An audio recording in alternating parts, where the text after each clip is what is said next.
Hey, what's up, everybody? Welcome to our Saturday show, talking about Severance. Yeah. Of course, we're going to be doing this. I'm Brian the Grizzly here with Tank Kramer. I think Brandman might not be here, but I think we're going to have Anzo jumping on when he's done with his show talking about Anthony Mackie. But yeah, we are here. Yeah, they're still going. I mean, it's a big topic. I literally just got home, so I wanted to jump in with you guys as soon as possible. Just came in. Man, episode 3 was a banger. It was. I feel like I learned more and had more questions than I've ever had. Mm-hmm. And it was like so much coming at me at the same time. And I'm like, man, I had to watch it 2, 3, 4 times to really understand what was going on. And now I have even more questions especially about Irving. I have a lot of questions about Irving. Yeah. I have a lot of questions about like all of them. Well, like Cobell. Yeah, what the hell does she have on them? Why are they literally the conversation is like they're afraid of her? Why? What is it? There's something going on there, and I have a couple ideas, but yeah. I mean, even Dylan with oh my god, what's going on with his wife and a bunch of stuff. It was so funny because it looked like she was almost falling back in love with her husband, but not her husband, but any part of her husband. That was just really weird. I don't know how that's it was interesting. Yeah, so I mean, and then even the conversation, what was the name? Felicia with Irving. Yeah, that conversation was crazy, dude. I was like, what is happening? What is going on? I got some theories between Felicia and now I keep wanting to call him Seth, but it's Milchek. Yeah, Milchek. Dude, Milchek and Natalie, that look that Natalie tried to give him. Natalie, that's what it was. Yeah. So with the painting, the picture and that was such I hate to bring it here, but a black moment. It's like they just took their history and put a black face on it. How should I feel about it? Yeah. But even like we'll get into it, but even like the picture, I wonder if it has like the solo picture of just him, but it really wasn't him. And I'm like, I got a few theories too with that too. But yeah, that was a great moment. And I've been on Threads a lot, and I've been seeing a lot of like other black creators coming out and like, hey, who's talking Severance? Because like I need to talk to another black creator about what happened in that scene, just because of the all the different meanings in it has and stuff. Yeah, I sat there and I was watching it and I paused it. I paused it and I sat there and just thought about, oh my god, they just did this. Yeah, wow. But the first thing I thought was when you brought up the whole slavery thing, and stuff like that, like it just like it everything is just really ties in with this like control of a person, Yep. And then of course we got the Mark thing at the end. I mean, we're gonna get through all this stuff, but it's just so good. I mean, there's so many times I had to stop and rewind because I wanted to rewatch it right there in this episode, like so many times. So like at least like 5, 6 times where I was like, what did he say? What they say? Wait, what's going on? And just watch everyone's reactions to everything. And it was such rewinding. And then when Mark was talking to what's her name, Ragabi, I was like, oh, I gotta get this again. What the hell is this going on? What is going on? What is she doing? What the hell? Like it was so much this episode. I mean, the goats, that whole scene is crazy. What's the pouch? If you have a pouch, oh my god! And it goes back to those paintings, it's just, dude, this show is a banger. Even the after credit thing when they're talking, I felt like they're setting us up.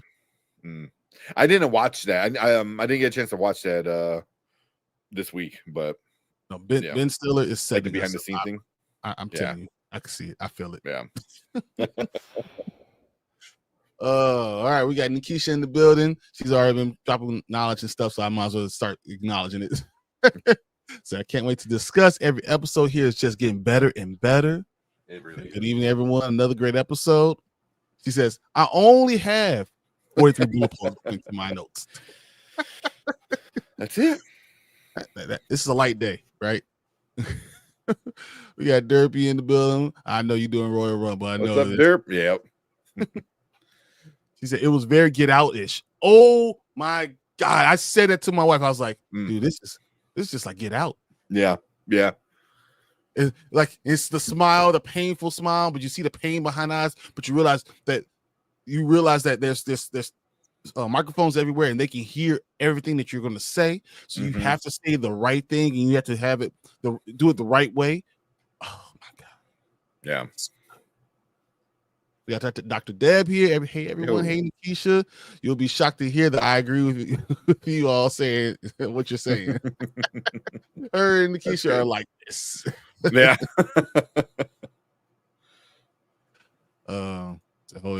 Cal, you're almost at 2K. Yeah, we're on our way. We are doing more and more. So we're trying to get there. We're trying to get there. Yep. So I was hoping you were here. Same, of course.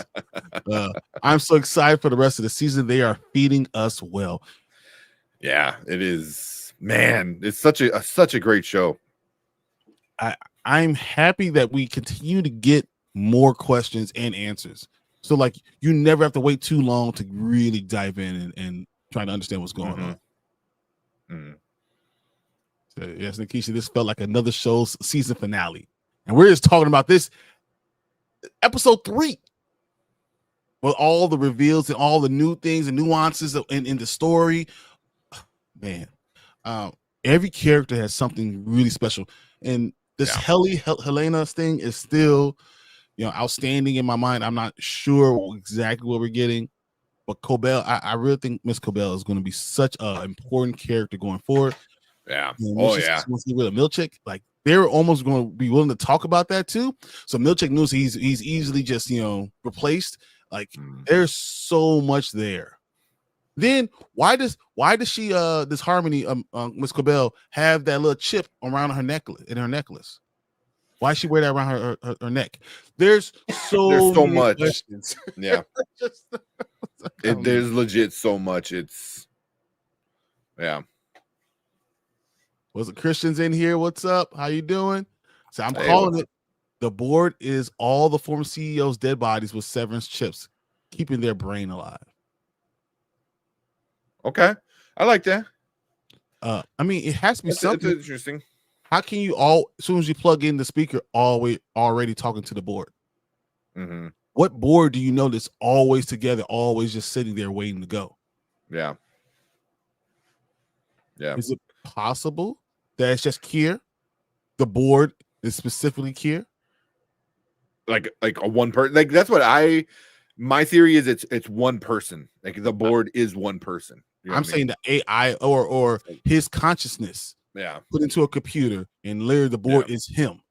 Yeah, literally it's a motherboard. It's a board. A motherboard. The board. Yeah, that would be funny. His consciousness, and they're trying to recreate, be able to bring him back. That's the whole point.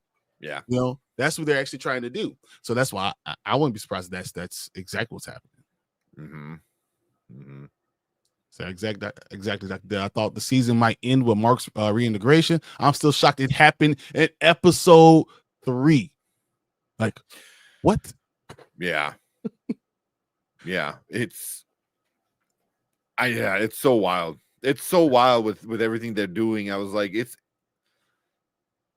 even with, like you said, Miss Cobell, like she's a wild card. And I never expected her at the end of last season to be a wild card like that. I thought she's like, like all about Lumen, but she's, I think, got other feelings and thoughts and ideas on how she wants to control people. That medical ID that she kept seeing. So she went back, she saw the mask when she looked back in her backseat, right? That medical ID is what I keep on thinking. And you saw, was it Charlotte Cobell or something like that? Something like that. So it's either her, and she's been alive all that time, or it's her mother, because she talked about her mother being an atheist and stuff like that. So, but then she told someone else she was a Christian. So I don't know, but it's probably something to do with her mother. But we never talk about her father. We'll get there. We'll get there. Say, hey, Christian. Yes, my thoughts and feelings exactly. So did y'all catch that she's alive at Lumen, meaning she's brain dead elsewhere? Yeah. This show is so good at that, where like it tells you things straightforward, and if you don't catch it, like you kind of miss it, and they literally tell you things, man. Literally tell you things, and it's always interesting, What about the little thing they said to Miss Cabell again when they said, would you like a reset? So I at the time I thought reset like, oh, do you want to start all over? But is it possible they can actually erase your brain and reset so you can start all over? Is that what happened to Irving? Did Irving have more to do and they did a reset? That's why his Audi remembers the door. No, you go down there and you get reset. Yeah. Just saying. We got more information about the door. What do they call it? Was it export door or export? Something like that. I can't remember what she said about it. Felicia was talking about it, and yes, I know exactly. How do you? And she said, "How do you remember where it is?" And I was like, "What?" Almost like she knew that he's going through it and that he's been erased. Is it possible that he and Bert had a relationship beforehand in the last 6 years, too? That'd be interesting. Man. Yeah. So I never thought of that. Nikisha, great catch. Yes. So yeah, that reset was frightening, and you start to realize, okay, all of them are going through this, right? This idea of reset, and it makes sense. Like, oh, you didn't work out, so I'm going to reset you. Yeah. That's where you go down the elevator, and then Miss Casey went down the elevator too. Was she getting reset? Because you can't bring her back the right way, and so they're going to reset her and try to do it again. So that's what they're doing. They're grouping in the numbers and all that, trying to reset the brain. Maybe that's what it is. I was screaming at Harmony to not go with Helena. I said, they're going clean slate you, girl. They're going clean slate you. But then she looked at the driver. Yes. And that's what shocked it triggered something. Yeah.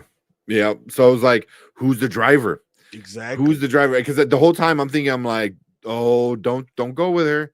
Don't go with her, because Helena is telling her exactly what she wants to hear.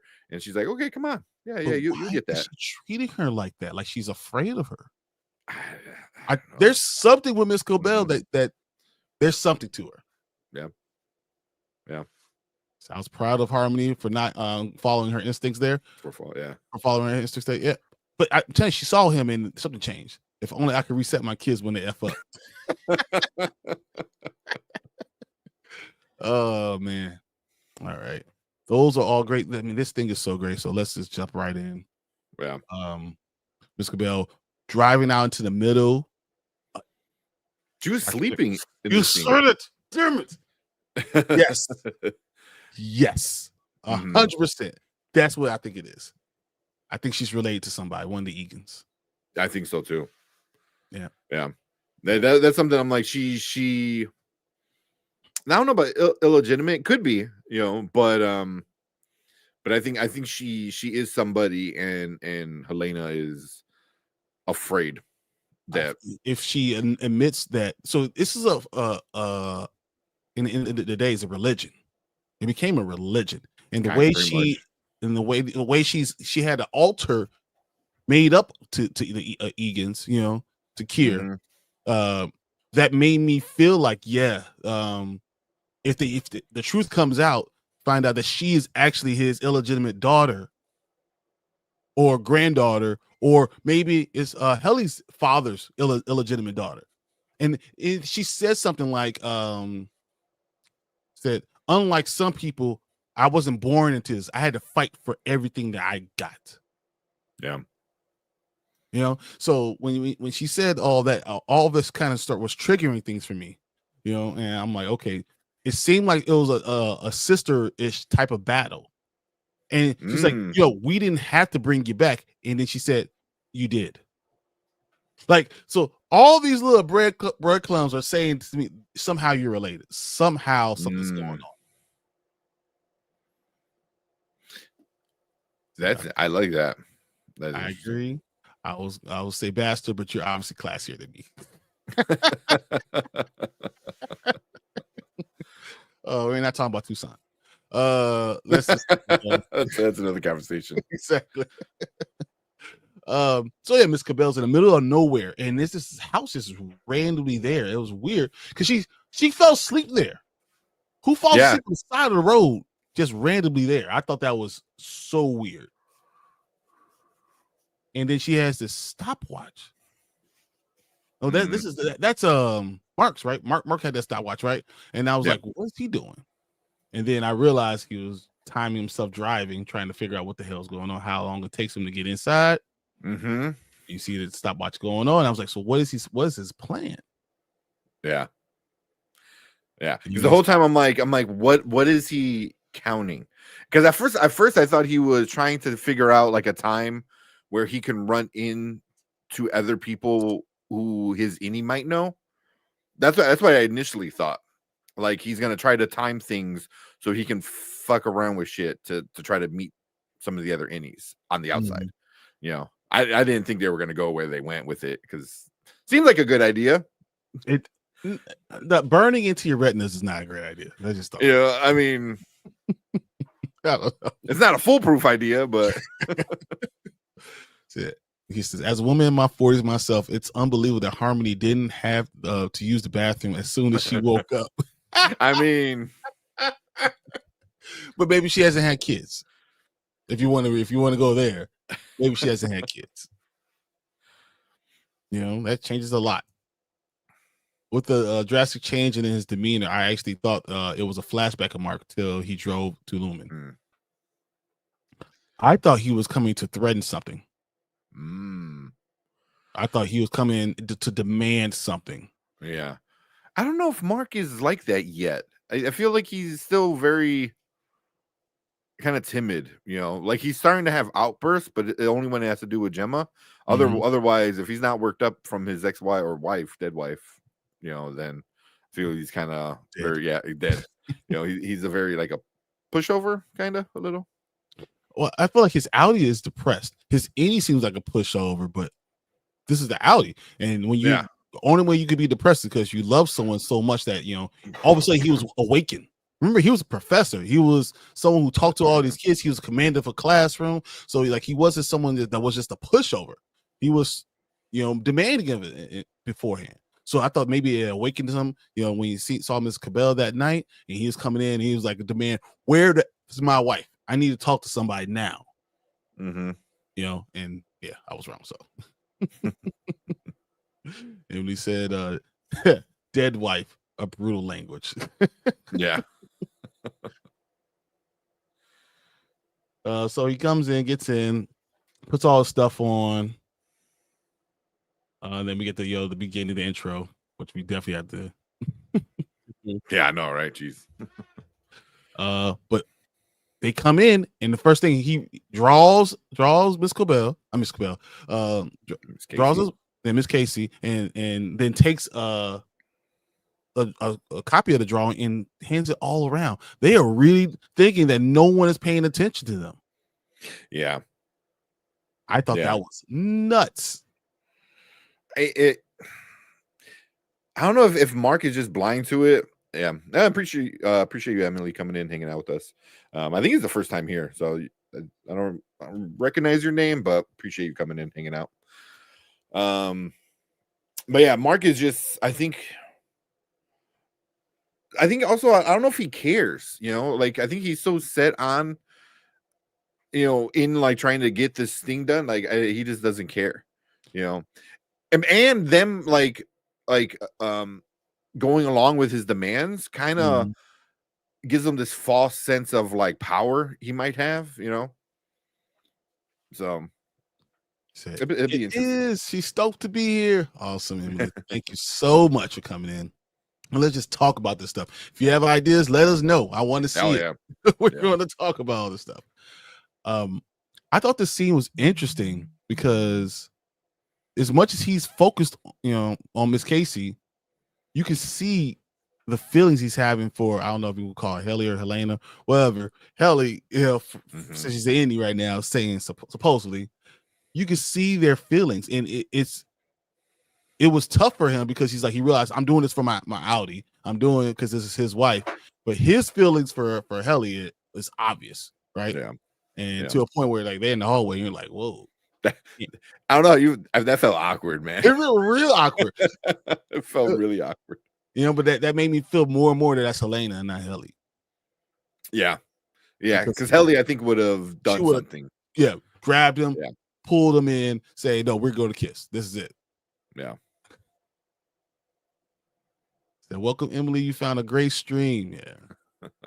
It's a cool group, Emily. They engage with the chat more than most. You'll have fun. Welcome. Oh, thank you, guys. But yeah, so Irv even kind of seemed like he was thinking like it was a little distant, like he was going to do it, but he did not want to go back. He was like, do you want me to go all the way back over there? When I first met Bert and asked questions, I'm not sure I feel comfortable doing that. He's like, here for it for sure. Yeah, let us know. But yeah, he seemed like he was really uncomfortable, and it was really, I felt bad for him. Yeah. I mean, because like there's a parallel there where Mark's Audi is trying, lost his wife. Meanwhile, like Irv, Irv the innie, like lost like a person he loved. So it's like you want me to help your Audi find the person he lost and me go back in the place where the person I love was lost. It's like it's it hammers home when the innie is lost. It's like they're dead. Yeah. So it's the same as you're saying. It's the same thing. You lost your wife because she's dead. Well, it's basically like Bert's dead, and you're going to ask him to go back, trudging through the place where they fell in love, where they went through all the paintings, where their unspoken care for each other was ignited, and you want me to go there asking with these posters? Yeah, that was very uncomfortable. Yeah, and you could tell he was reluctant to do a lot of it, and it was weird because Helly or Helena, whatever you want to call it right now, he seemed to be understanding of Irv. Say, hey, it's the first time you've ever been back there. This is gonna be tough. We got your back. We're gonna take care of it with you. And I thought that was really touching, but just very weird for if this is Helena. Yeah. Like is it going? When you're trying to pretend, or act, are you going overboard with it? Are you hamming it up? Like, is she trying too hard to be Helly, kind of thing? Or is she really falling for these people? She really wants. She's really jealous. Yeah, because even the question, "Who is alive?" I think can mean multiple things, right? Because, just like Helena's feeling, maybe it's Helly that's more alive than she is. She's experiencing life differently. She's free to be herself inside. Yeah. She's found Mark. She's found people that have accepted her. Yeah. If she kills herself, they both die. Yeah. So who is more alive? Yeah. Yeah. At the end, when we get to it, but the title of the episode is such a great title. Like it fits in so many levels. Agreed. 100%. So that's a good point. I wonder if the group is starting to look at Mark as being selfish for placing his wife above everything else. I said, yes, felt like Helena was trying too hard. Yeah. And I don't know if that's just us, because I think the going theory is that that's not Helly, so you tend to hyper focus on her, and I wonder if it is like a deliberate distraction kind of thing. It's like, oh yeah, is it her? Meanwhile, like all these other little things are going on. Well, I just always thought it was like about Mark and his focus, and even at the intro, right? They're jumping from Miss Casey to Helena, and back to Miss Casey and Helena, like back and forth, back and forth, back and forth. Like, what is his focus? Mm-hmm. And does he forget about this because he's doing so much with Helly or Helena or whatever, to the same point. Yeah. So they walking down the hall, was it weird that no one else said anything about Dylan not wanting to do it? No one else noticed that, he was like, oh yeah, I'll be right behind you. I'm just going to sit here, finish up. I'm in the groove of doing my numbers. Who the hell cares? That's the thing now too, right? Well, because like a lot of them, like he was always focused in season 1 about hitting his numbers, because he wanted those perks, he's like, oh, I'm going to get that perk. I'm going to get the blah, blah, blah. I forgot whatever it was, so that's fine. But now, so much has been revealed where you're like, why do I even bother with the numbers? Like, why do you bother? So he was disengaged but again, in the first episode, but after like Nikisha said, oh yeah. But even like Nikisha said, like Mark is so selfish right now, like focusing on him and his needs and his Audi's needs, I guess. So, hey, Anzo's in the building. He finally finished up with his Anthony Mackie talk that I got to miss and had to sit there and listen and be upset. Yeah, I did. Thank you for having me, guys. But thank you. So yeah, that's all good. Appreciate you being here, man. Honestly. Oh yeah, always a pleasure.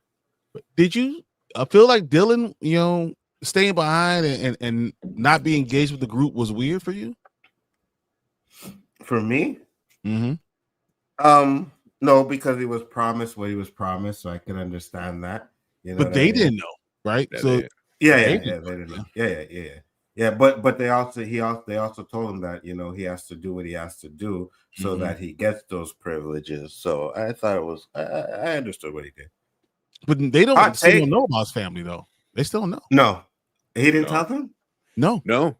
He didn't tell them, man. Melchick told him to keep it quiet. Because you don't want them being jealous.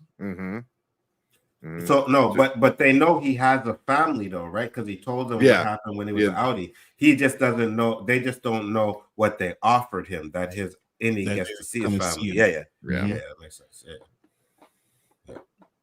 Hot take. I thought the episode was all right. I didn't think it was that great. Wow. Oh really? Yeah. I thought it was really, really good. I really enjoyed it almost too much. But see, everyone was leaving. They're all on a mission, and he was just looking at the poster like, I'm not about that life. Mm-hmm. He said, Nikisha says, I was shocked that the Indy family visitation room was real. I thought for sure it was BS.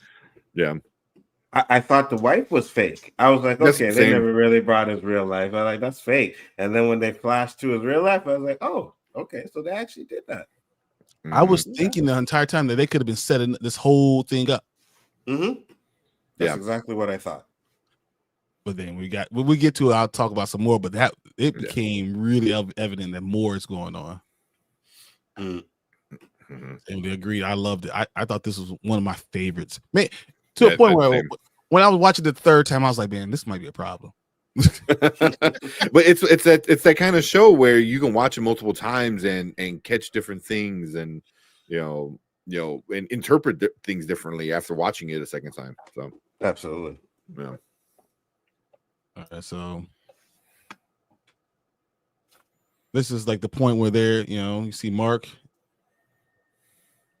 and Helena or Helly are kind of looking at each other, gazing in each other's eyes and not sure what to do about it. And so awkward, man. So awkward. Yeah.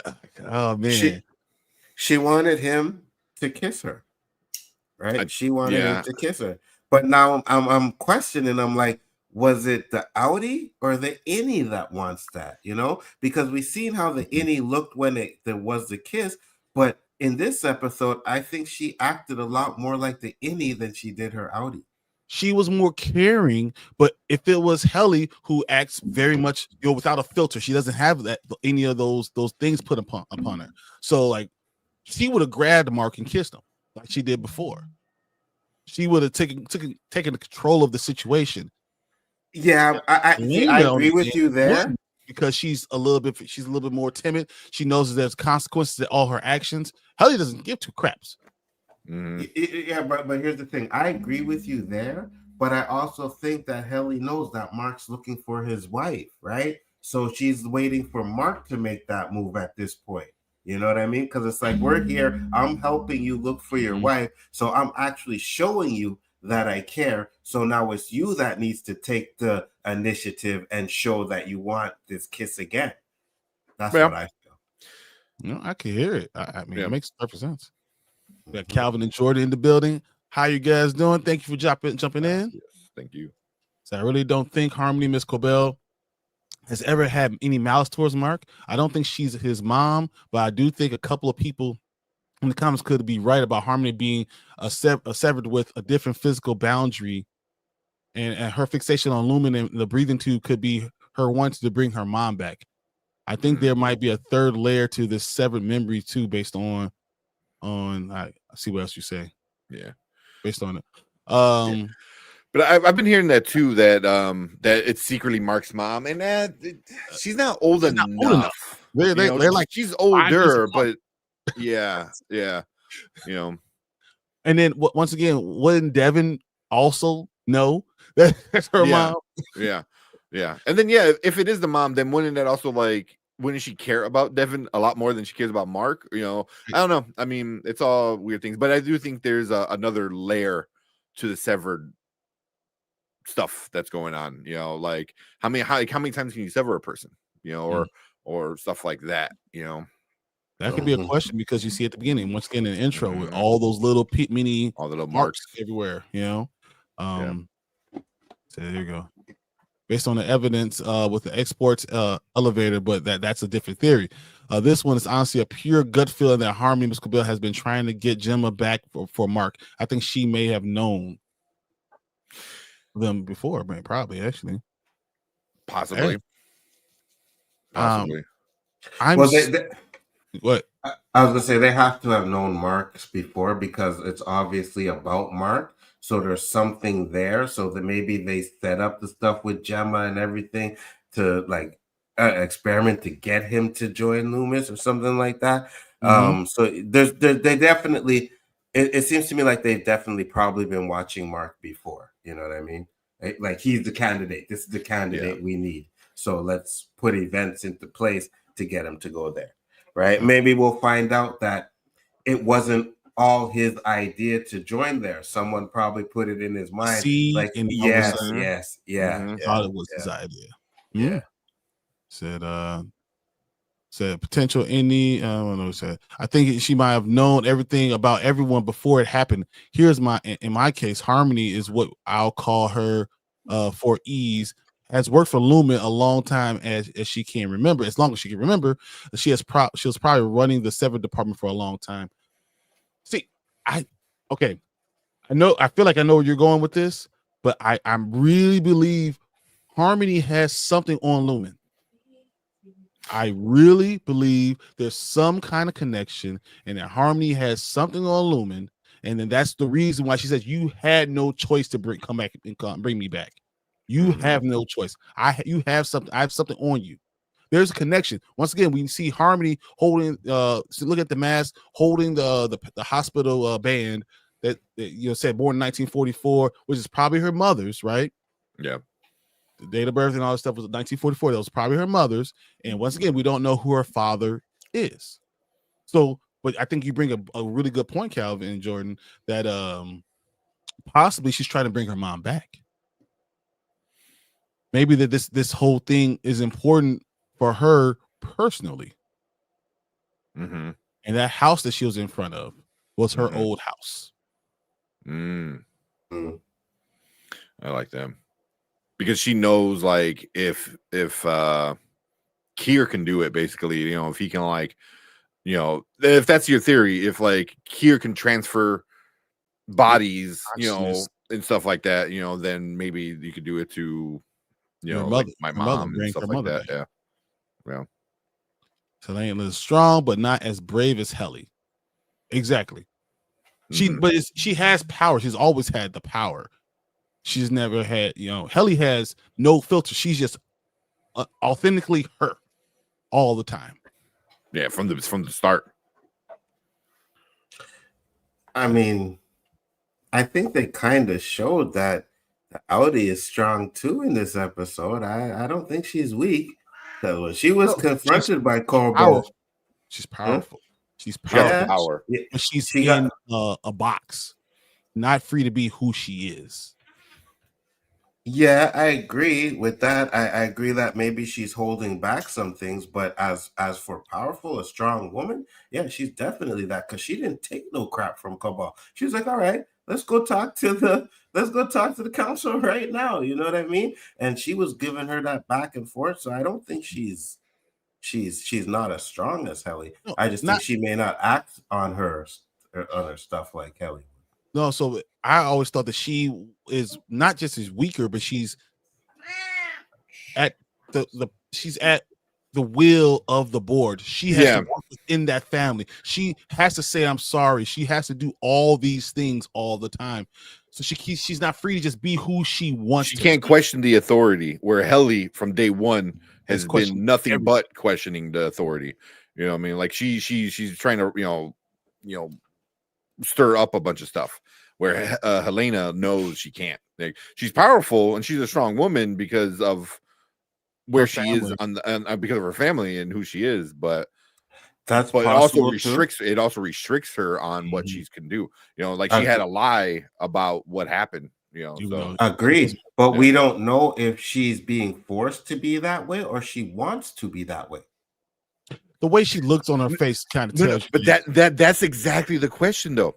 Because even is like, if she's forced unwilling to do it, or is she forced willing to do it because in order to stay in good graces with the family? So it's forced is kind of the whole point of, I feel, of a lot of this show is because like Helly is forced to be in there. Helena is physically forced to be in there. Helena is forced to do things because of who she is. She chooses to do these things, but she's also forced to choose to do these things. So that's the whole thing I love about this show, is like it's kind of the same, two sides of the same coin. Like what's being forced upon you. You're choosing it because you kind of have to, or you forced to. Like literally forced to. So. I don't know, like that's why I like this whole like duality of innies and outies. It's also what's freedom? What's really freedom? Yeah. Is it free though you're forced to be only alive in this point, but you're free to be yourself, or are you free because you're on the outside? You could choose to do something different, but your circumstances doesn't make you that free. So Nikisha says, I definitely think more people than we know are severed, and they are an infinite number of potential innies. Yeah, I'm right there, Nikisha, with you. I think so. Agreed, Nikisha. Helly would have touched Irv and would have stolen a kiss without hesitation. I think so too, because she has no filter. There's nothing about her that says I have to filter myself. It's a good point, Nikisha. Perhaps the entire town is severed, and they're experimenting on a scale far beyond the severed floor. But then, why would the severed floor be so important? I don't know. You might be right though. Who knows? Yeah. Like a whole nother layer. Possible. Yeah, that could be a big one, because it would explain Rickon and his odd bunch of friends. Yeah, and perhaps even the older cars, etc.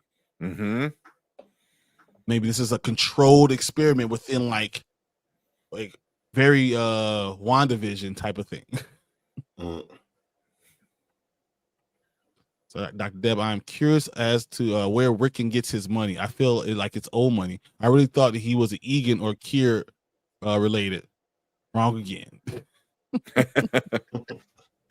he does seem to have come from old money. Nikisha, I wonder too. They have the nicest home we have seen in Kier.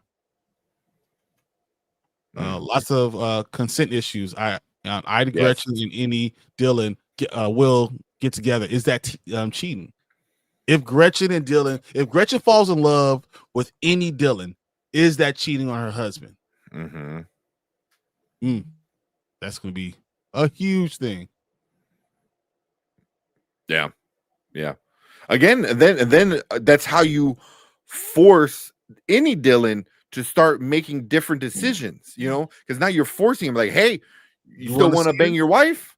Then you can either do this or keep banging your wife. It's like, you're not forcing him, but you're kind of forcing him to do what you want. You know what I mean? So right. That's where like all the experiment comes in, right? How much can we give you to get you to do what we want you to do, right? Yeah. And they already know that you have the illusion of freedom. Yeah. It's like I know Nikisha has a kid, but it's like having kids. It's like, hey, you can wear whatever you want between these two outfits. It's like, so you're like, oh, cool, I have choice. It's like, yeah, but you're also gonna pick the one I want.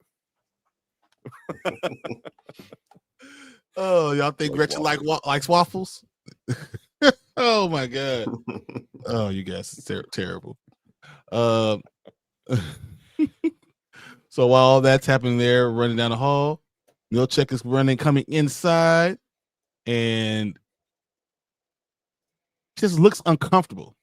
He has his balloons behind him and everything. Yeah. Oh, real quick, this is like such a great for what we're about to get, because it's like what are those? They're deflated balloons. Yeah, deflated. So it's like, is his dedication and enthusiasm for Lumen starting to decrease and drop and deflate? So the symbolism in this show is so fucking good. So good, and it happens all the time. It's consistent. Yeah. All right, so go back and see Dylan. Still sitting at his computer, still doing whatever. You see Irving trying to like, all right, I'm about to go do this, and then you see Miss Wang come in, right? She's such a cool character. Like I feel so weird about her, but she's really interesting. Like she comes in and Irving's like, hall pass. 2 fingers. Pretty much. Because yeah. Every time you see her, the first question you would ask is, why are you a kid? I still don't understand why you are a kid. It's just so weird. And so everyone leaves, and then she says Irving to follow her. So that's a cool thing. Then Milchek walks to his office with his deflated balloons. And who's standing there looking at him? Yeah, Natalie. Just sitting in his office. I was like, man, she kind of weird. Why are you sitting there waiting for me, man? Yeah.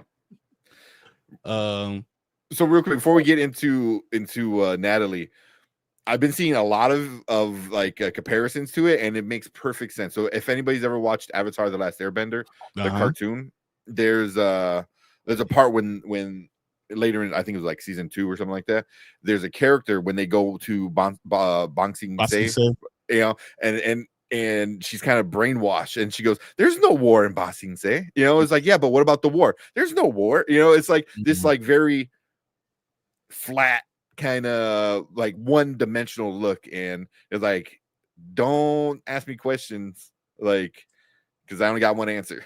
Like very controlled. She says Irving was so smooth that pass. It was adorable.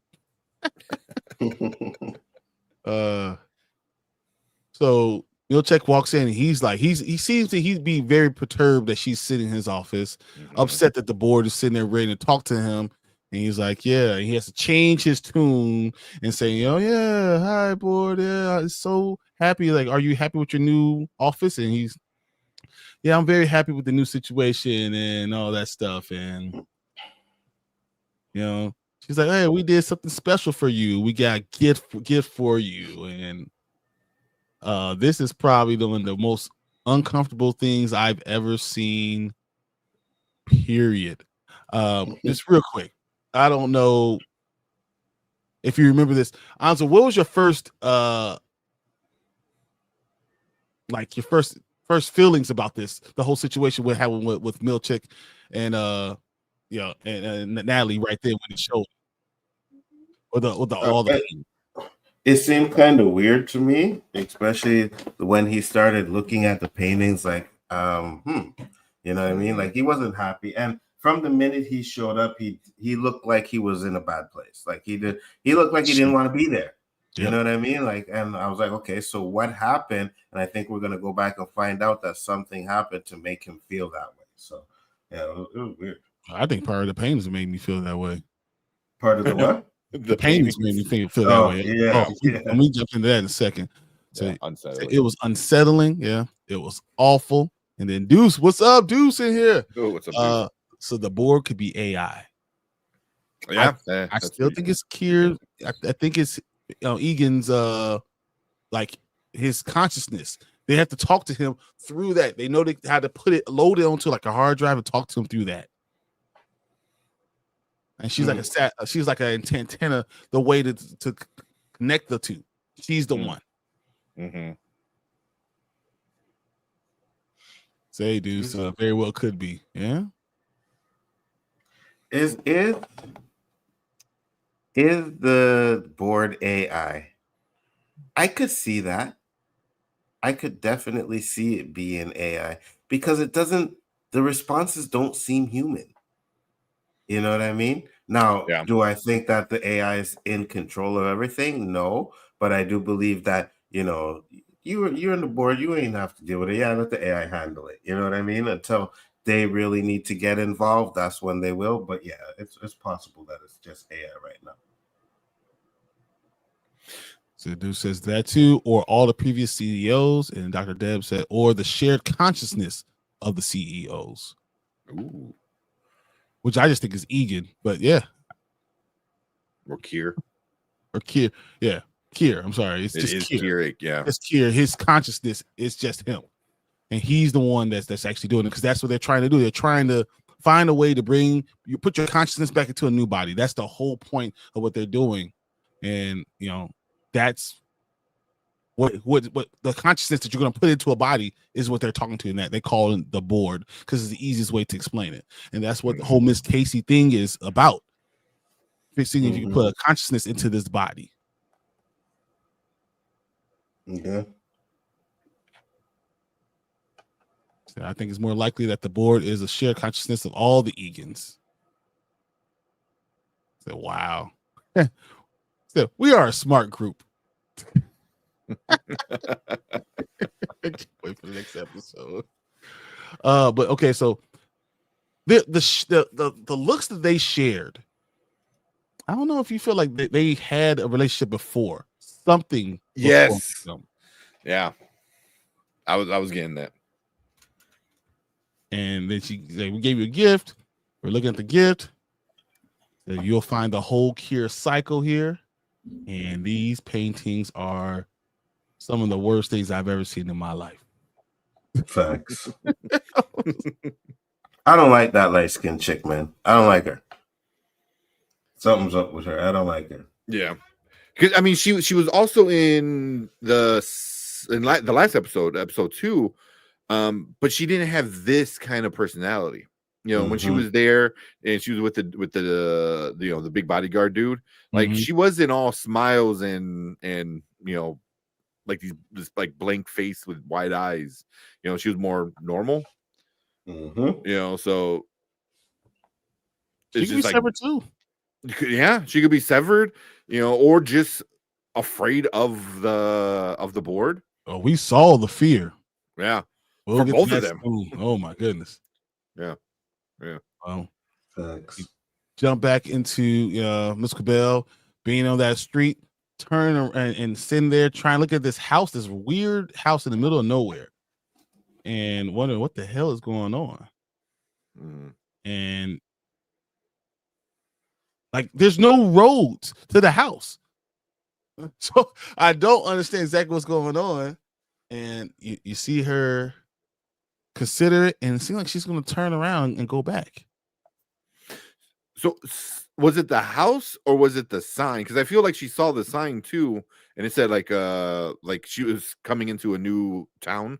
So before she leaves, she's going to come back, and that's what brought her back. You think? Yeah, like or I kind of thought too was like, does leaving the town do something, or mean, or like like mean something or something like that? Because she literally stopped right at the edge where it says like whatever new town she's gonna be in or whatever, So just another. Yeah, I can see that. Right, she turns around, trying to figure it out, and decides I'm going back. That's really interesting. I think about it. Okay, there's no words needed in that whole situation, but it was just interesting. Yeah. Then we get back to Mark and Helly. For now, I'm gonna call her Helly. Yeah. So, walking through the hallways, trying to get back to the room where they saw the goats. See if they can find more people. Get through a door. And you see the farm again. And I don't know why it's not coming up. And inside the farm, they see this little door. And decide to go underneath the door through the plastic. And they start climbing. And now this is weird too. Because they're crawling through. And like the ceiling is only so high. Yeah. Well, I don't know if you guys remember being John Malkovich. There's a scene almost exactly like this. Yes. But it reminded me a lot of that, that kind of vibes. But I just like how like this is just a mini version of their normal hall. Exactly. It's not even different. It's just the same thing, just small. It's like it's wild. It's weird. I thought they were gonna get to the end and see a doorway. Yeah, right. Yeah. So I want to see Natalie's painting and Harmony's painting too. Ooh, I didn't like Natalie last season, but I'm starting to be interested in her now. So yeah, me too. We saw some depth from her in the interaction with Milchek. Yeah. And I love Alice in Wonderland, so I love that room so much. Yes, that's exactly Alice in Wonderland. Further and further. Yeah. Down the rabbit hole and yep. So I think if it's Helly, she would have been jammed right in there instead of hesitating. Once again, it's like that fear. It seems different. And look, even right now, it's the fear in her face right there. Very weird. Like I'm following this maniac. And they go through this door, like a cat door, or dog door, or something like that, and they see this. What the heck were you thinking when you saw all that? It's kind of weird. Yeah. All the baby goats but the crazy thing is like it starts off weird and it just keeps getting weird. Like weirder. The longer we stay in this room, the crazier it all becomes. Dude, when we saw the dude dressed as a goat, I was like, what the F is going on? Yeah, like the whole thing is so weird. And then we finally, we finally get. Like, she freaked the hell out of me. She's such a good actress, though, man. And her being like tall, like super tall too for a woman is like brings out these like weird characters that she plays or powerful characters that she plays. What was her name? Denise or in the show? I don't remember. I forget what her name was in the show. Yeah, I don't remember either. It was like Gwyneth Christine, I think is like her real name. Yeah, her real name. That's her real. Yeah. What is her name though? I don't remember. Everybody knows. Anyone else, please let me know. But yeah, that was freaky as hell. And he's like, whoa, wait. We're just trying to ask questions from MDR, And well, actually, I want to go back to that because answer these questions. So I think if that it would have been Helly, if she would jumped right and said hesitating, she said, this issue was so wild. Yeah. I was holding my breath the entire time. Yeah. 100%. It was so just weird and seeing the goats and I don't understand. On IMDb, it says her name's Lorne, Lorne, Lorne. Lorne. Okay. I don't remember. I really wasn't paying attention to her name because I was looking at all the stuff in the background to see what else was happening. But yeah. Oh man. So did y'all see the vending machine? I don't know, but I found that so funny. It's right there. See the goat having the vending machine right there. It was wild. This whole time thing was so wild. Then we jumped to Irving, walking through the hallways trying to get back. That was kind of crazy. Through the threshold of the door. And I mean, all those paintings just freaked me the hell out. I'm just gonna be honest with you. And seeing Felicia and Felicia giving him such a big hug. It seemed like she didn't trust him for such a long time, but now almost like they were family, seeing family again. Yeah. That's how at least I felt. I took it. And it's interesting because they're both older too, on the older side, so like, but it's obviously that he spent a lot of time down there, and she meant something to her too, and they both lost someone they spent a lot of time and really cared about in Bert. Mm-hmm. And they shared in their anguish and their sadness. Sorrow. Yeah, exactly. Being able to share in that, and I thought that was really cool. So yeah, it was so sweet. I agree.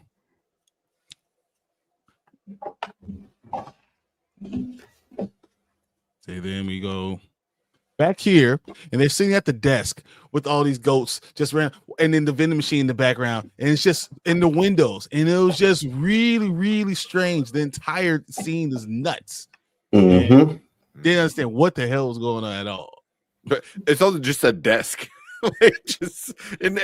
Everything about this scene was just so weird, man. Because then did you guys think too? So here you see her and she's like dirty, hair's all messed up. I was like, does she have to take a shower before going to be her outie again?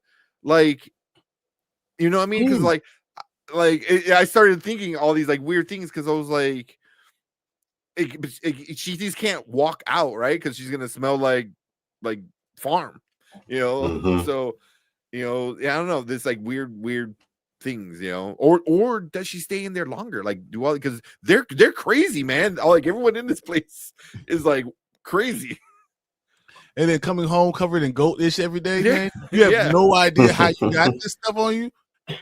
That's got to be crazy, man. Facts. Yeah.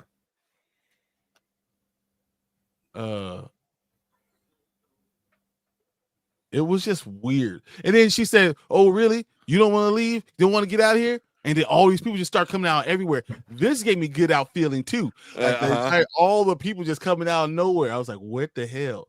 Yeah. Farmer Fred's coming in, and but it started making me think, like, do these people live here? Do they stay here? Because they all have this weird blank, like there's nothing behind the curtains. It was like children in the corn coming in. Children in the corn kind of thing. Yeah. Yeah. Like what? Where did they all come from? I was trying to find the one with the goat, the dude dressed as a goat. Yeah, that was just so weird. Yeah, there you see him there.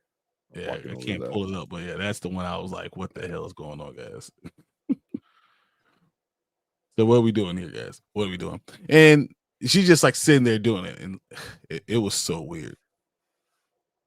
So I saw part of the interview where this scene was discussed. They couldn't make it work in the soundstage, so they tinted it off as part of a existing golf course. Oh, that's interesting. So that's why you get all the heels and all that stuff. Just slap, because I'm like, it looks really like well done. It's real. So they slapped the four put walls a sound stage on there and call it there. That's interesting. So them living there is a great idea. Yeah. Because all those like little windows, but are they windows or are they doors? Like little doors, like they walked out of, So it's like, yeah. And why is it so little to get in there? You know what I mean? Like, what's the purpose?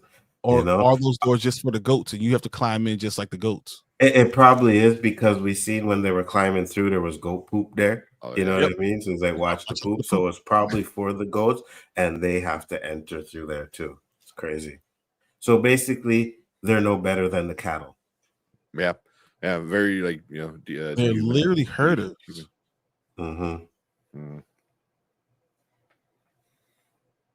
So now Mr. Wayne came in and got Dylan and said, "You follow me," and he's like, "I don't know what I did wrong. I don't know what's going on. Are you here to punish me? What's happening?" And just walking through the halls. I think he said, "I don't mean to impose, but are you okay? Yeah, are you severed? I just want to know. Is it okay?" I mean, but he's asking all the questions we want to know. And then he says, "Why are you a kid? Why are you a kid? Why are we going into the security room?" He lets him go in, and he's like, "What the hell's going on?" And you see everything kind of changed right there. It was pretty awesome. And you see him walk in, and you see the picture of he and his wife, and he's saying, "This is your wife. This is who she is. You've been married for this long. It's really great together. You guys are great together. Gretchen is her name." And he turns around and he sees that she's behind him the entire time. And look how amazed he looks. Yeah. Because he has no connection, right? His Innie had no connection to anyone besides the people he worked in his office. Facts. Yep. He looks ominous and culty standing behind him. Yeah. Or it's like all blurred out and stuff. The cinematography for this whole season is so well done, man. So well Were you done. guys worried? Who did you think this was before we knew?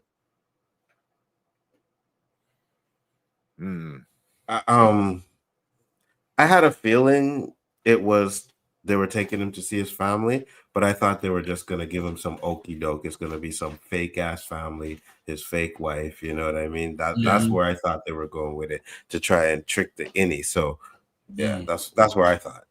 Yeah, same.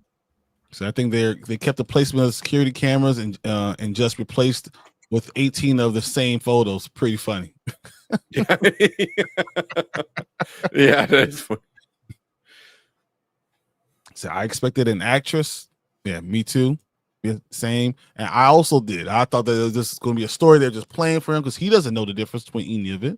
Yeah, he doesn't know who his wife is. But when she had the pictures of the kids, I was like, oh, okay. Even that I thought was fake. When she brought up the picture of the kids, I thought that was fake too. I was like, okay, he already knew one of the kids. He's already saw one of the kids. Yeah, I saw one. Yeah.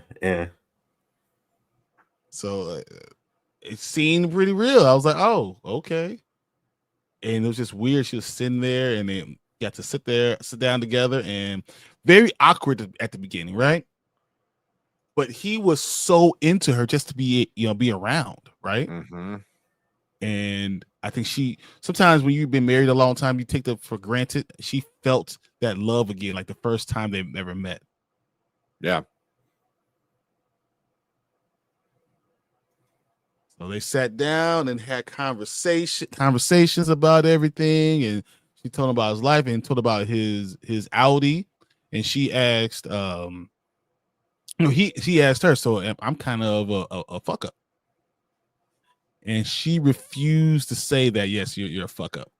Yeah. She tried to take the high road, but it's obvious that she kind of felt that way too. How'd you guys feel about the interaction between these two? I thought it was good. You know what I mean? It was a good interaction. Like, again, even even with the picture and everything, I thought they were doing some kind of okie doke with it. So that's where I was like, oh, this gotta be fake, you know? Mm-hmm. But yeah, was wrong. Yeah. I thought it was fake too at this point, and it's just her acting a certain way, you know, because even the whole time we're like, he's like, oh, she, you know, he's a fuck up, and she's like not admitting it. So I was like, yeah, of course, like, you know, you're not gonna say it. But then it was getting too real, you know, because I'm like, because this is when I started questioning, because when she started talking to him, because like if he was an actor, she would have been what like Melchek said, like, oh, you guys are in the news, you're heroes, and all that bullshit. You know, it was like, oh, you're a great husband, and you love, you know, blah blah blah, and it's like she just kind of like, yeah, he's struggling, you know. So it started giving more like, is this real? So I don't know, but yeah, the whole scene was really interesting. I agree. Yeah, it's interesting that they made the visiting room the old security room, same location where he did the act, you know, before. Is it? It's a security room. They said, why am I going to the security office? Oh shit, yeah. So when he did this, the override thing, same exact room. She was in that where she walked out of. Yeah. Damn. Yeah, that's right. Also, why 18 minutes? Why you only get 18 minutes? 18 minutes could be a long time. That's okay. More than enough time. more enough. He said, "Hey, nice sack." So is this the beginning? Yeah. Yeah, right. Nikisha's so bizarre, and it said Gretchen is on the first name basis with Seth. Yeah, but I mean, of course they would. You know, like he wouldn't come in and like, because on the outside he doesn't demand like I'm like a power kind of, you know. He's a very nice guy. You know, he's a normal guy, you know, kind of thing. So, you know, and they don't know that. You know, they just know his name is Melchek, not Seth. You know, even I thought that was weird. I was like, you know, yeah, because was this the first time we've heard his name, his first name? Because I'm trying to remember. I don't remember it in the first season. When he visited everybody with the flowers, didn't they say his name was Seth then? Well, that was what the last episode, right? That was just last episode, yeah. Yeah. In the first season, though, I don't remember hearing them say call him. I could be wrong. I really wasn't paying attention to it, but yeah. It's nothing I noticed, at least. I would say that. Yeah. As John said, 18 minutes, 18 screens. Only 18% done with his work. That's Oh, that might be. He's 18% done with his work. You get 18 minutes. Yeah. Speaking of security office, has no one tried to find out how they gained access? I think Harmony's plan made more sense. First, finding out how they got in, etc. Oh, okay. From last season. John said, yeah, his name is featured in the Lexington letter on Apple Books. Okay. Yeah, the Lexington letter, I believe that was that little one, like it's not a one shot, but it's like this like side thing that they did. You know. Yeah. All right, so I thought that was really cool. They're having this interaction. They're talking about each other. So talk about how happy they look in the photos. Talking about the their relationship overall. You know, when she says 18 minutes and walks out, she says, "Who is that child? What is going on? Why is she here?" Oh man, that was so funny. That's another reason why I thought she wasn't an actress anymore. I was like, yeah, she's asking stuff that like a normal person would ask. Who the crap is she? What the hell is she doing here? Why is Miss Wang telling you any of this stuff? Yeah. Because also, I mean, just as anybody, it's like you're a child. You have to go through this procedure, and you're working. You know, so it's like do your parents know? Where are your parents at? Facts. You know? She looks so worried about him. And then she's making excuses for the Audi. Like he never really quite found his thing. He's kept him from bounce from job to job to job. That's why he kind of agreed to be severed. And it's funny because Dylan's just looking like, man, so my guy my Audi's is fucked up, man. He's just not that dude. So it was very weird them having a very open conversation about himself. But then she pulls out the picture of the kids, and I don't know. I felt him at that point because if I didn't know my kids and I got the first time I got to see a picture of them, I would have been all over it. Just like whatever you need me to do, that's what I'm going to do. Yeah. Oh yeah, dudes, thank you so much. We got a super chat. This show is fantastic. Can't wait for the next one. I agree 100%, dudes. Thank you so much. Usually we do something for this, so I'm gonna go like this because this is what the show does for me, and this is what your super chat just did for us.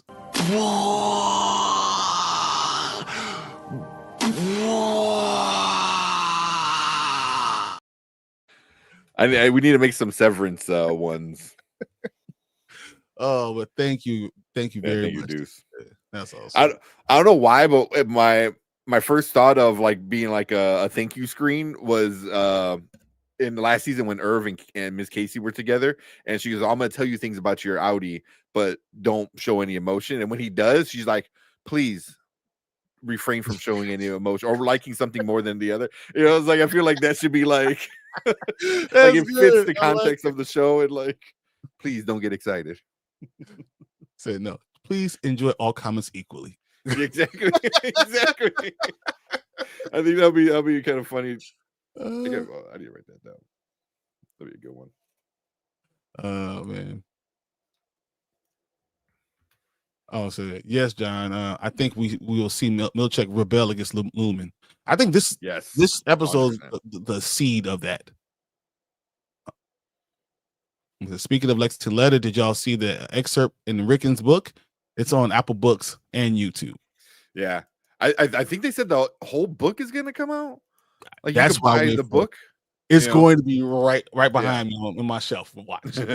But the Lexington Letter, I thought it was something different. So the Lexington Letter is this like book thing that they had, and the Ricken's book too. There was I was trying to look for it. There's like a side spin-off thing that they did. It was like this one little episode, and it was like a commercial from Lumen kind of thing, you know. I mean, that's what it was talking about. But no, the Lexington Letter I haven't read yet. I didn't even know about it. So yes, I listened to the audio version. It's really good. Yeah. So no, I didn't know that, Nikisha. I would check it out. I think she's a clone, not a child. They made her in-house. Exactly. Yeah. It's so kind of you, Deuce. It really was. Really appreciate it. Yeah, you'll enjoy it as Rickenish. It's very Rickenish. It's very Rickenish. Oh man. So I'm totally about to read that book. Yeah, it's funny because you're talking about a book. I'm already halfway through with Dust. Jeez, man, what? Like I was up all night long. Yeah, I'm already halfway done with Dust. It's so crazy. Silo. Oh man, I don't even like reading that much, but yeah, it is what it is. I'm loving it. I mean, yeah. You get a good book, it catches you with it. But see if I can pull up that picture because that picture was so cool. Them. Oh, real quick, you looked that up. So the Severance, the UR, or the UR, the book from Ricken, it's only 8 chapters, 39 pages, and not the whole book. Yeah.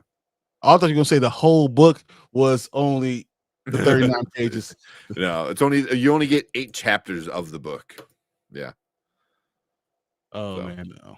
I would have loved that you said the whole book is only 39 pages, and that's all we get. Period.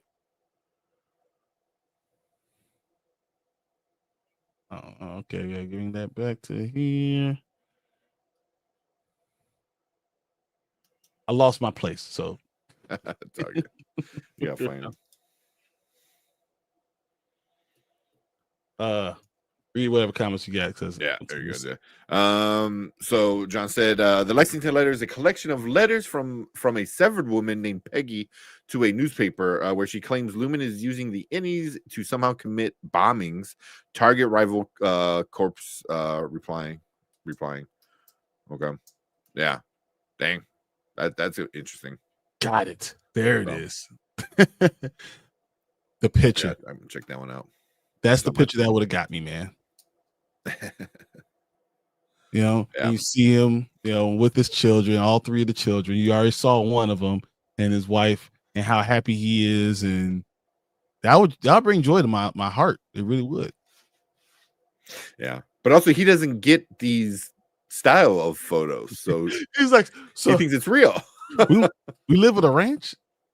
Yeah. I thought that was actually really funny. Yeah. Those responses is great.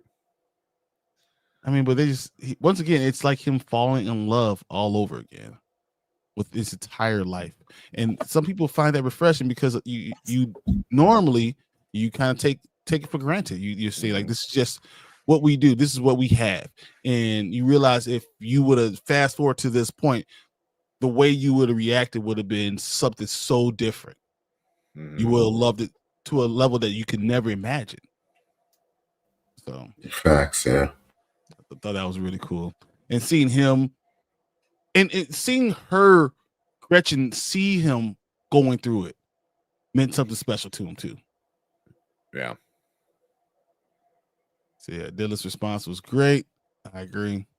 John said, she's probably wrong. Milchick is somehow the editor of the paper and silences the reporter. Oh, yeah. Oh, man.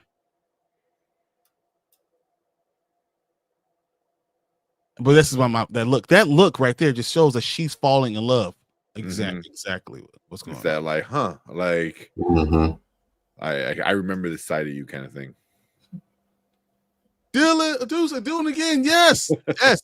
Explain how they had the whistleblower newspaper, Seth Milkshake showed Mark.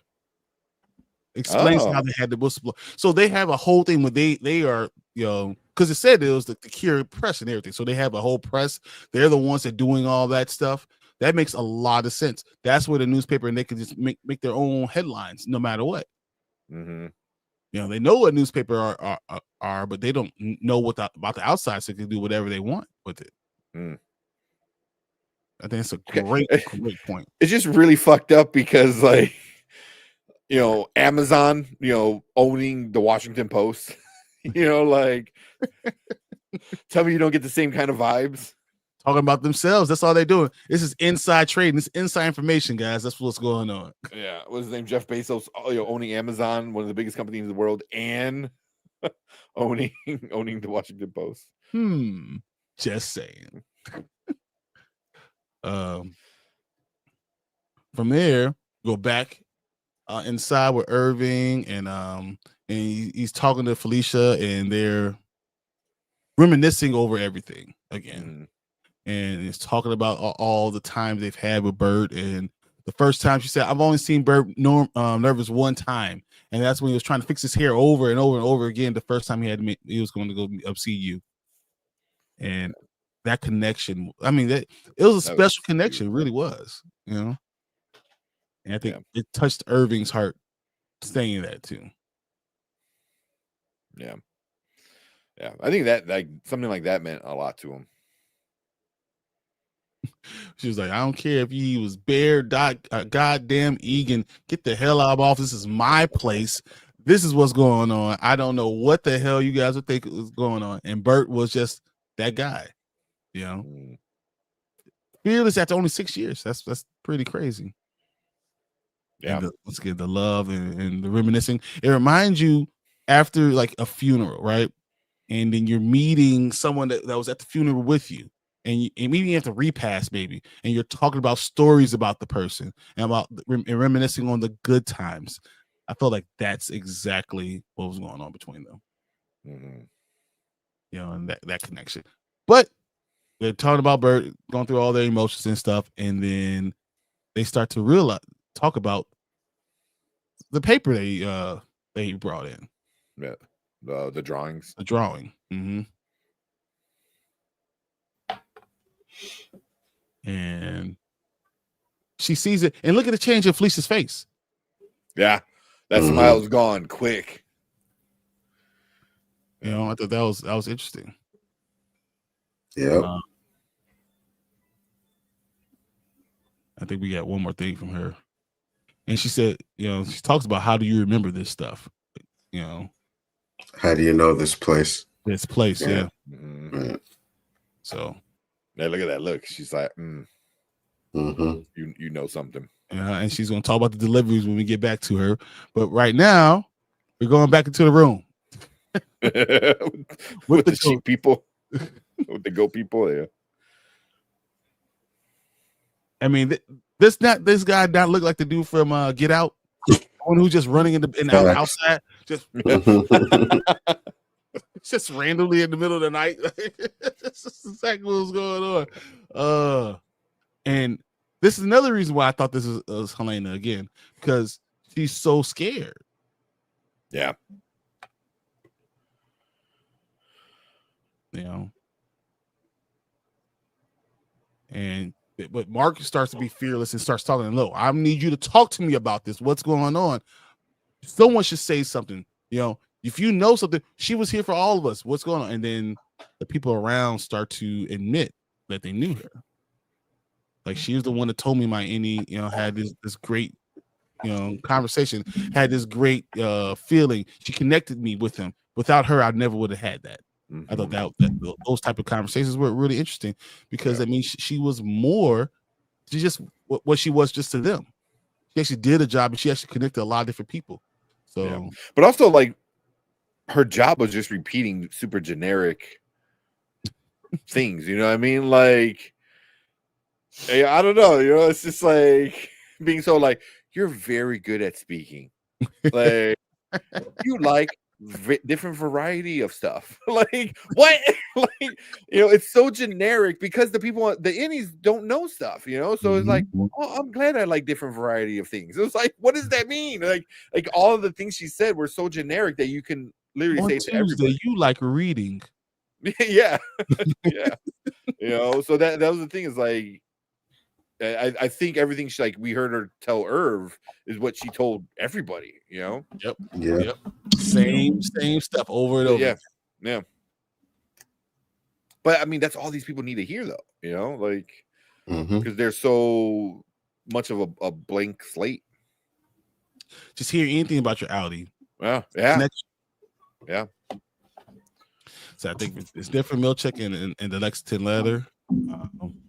So you're right. It's Jim. A connection to be decided or alter ego. Ooh. Yes, that's right, Job. I couldn't think of his first name. I hazard a guess that they're meant to be related, and that's how he knows about what's going on. Or he's severed.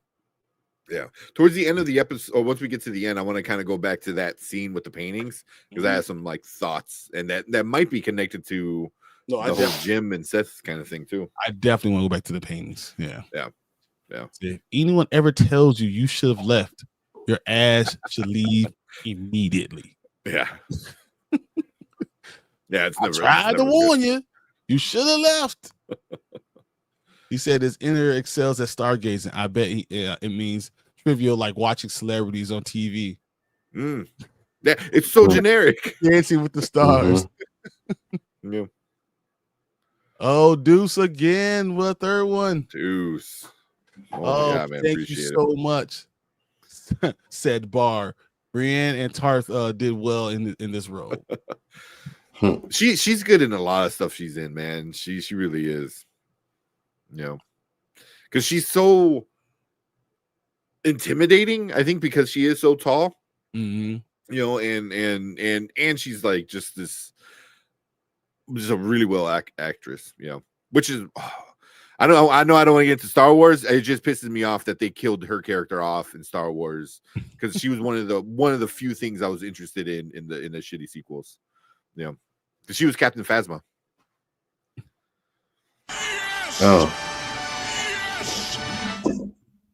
That's for you, Deuce. Appreciate it. Actually, no, you get one more. Holy shit, that is crazy good. That was gonna be bonkers. That's for you too. That's how I feel at the end of each episode.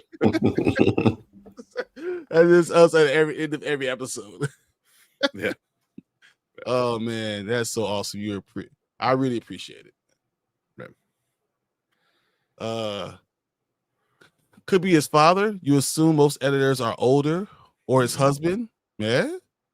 You don't know. So that's great thoughts, Takesha. Yes. So I'm going a little bit more sci-fi with the connection. But yeah, we'll get into that. We'll get into that once we loop back around to it. Yep. I'll do. You're killing it. You're kicking it. You're killing us. Thank you so much. Thank you so much, dude. Yeah.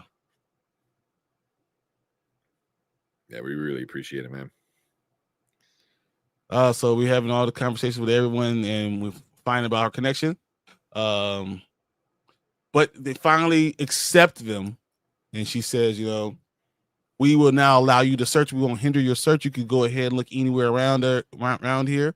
We're here for you. We don't know where she is, but we all knew her, and we're here for you. That's basically what we got from that. Then they ask him, can you please show us your belly buttons? Show us your stomach. Sounds like okay. Was she said tummies? Tummies. No, stomach, right? No, she said bellies. She said bellies. Okay. Yeah. Show us your bellies. And then they say that. Oh, see, no pouch. What? It was bellies. Yeah. No, I know, but the pouch thing, it was like, even at that point, you're like, oh, that proves nothing. Yeah, I know. I was like, wait, what are we doing here? Yeah, what are we trying to prove? Yeah, what's the point? Yeah. Said Goatman actor is so great. Also, yeah. He was.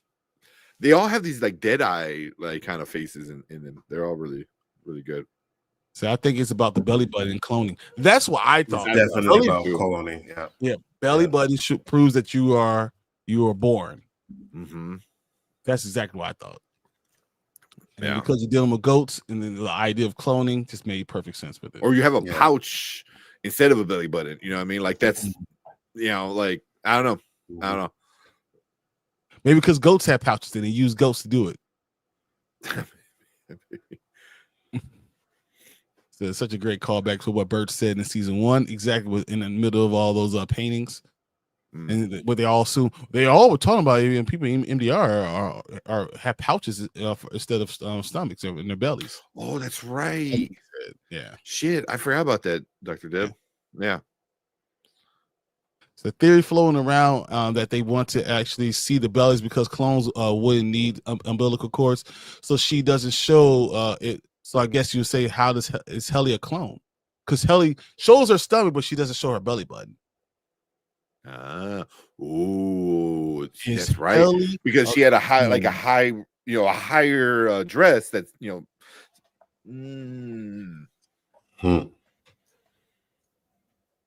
Wow, Deuce. Wow. Oh, Deuce. Again, so Deuce. Holy crap, Deuce, man. You're so amazing right now.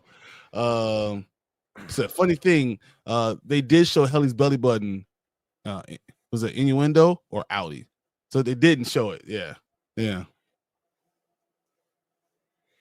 Oh, did they? So I didn't think they did. I thought they did. I got double check with you. Well, you can. Yeah, you might have to bring it down and play it. Yeah. We're going to check this out and see if they actually. Yeah, I was like, oh, I can look it right now. I'm like, you're in the thing right now. You can play it.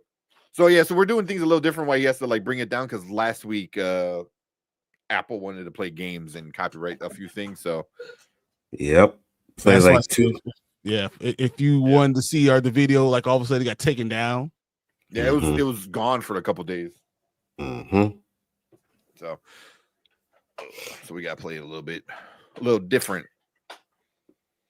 Yep.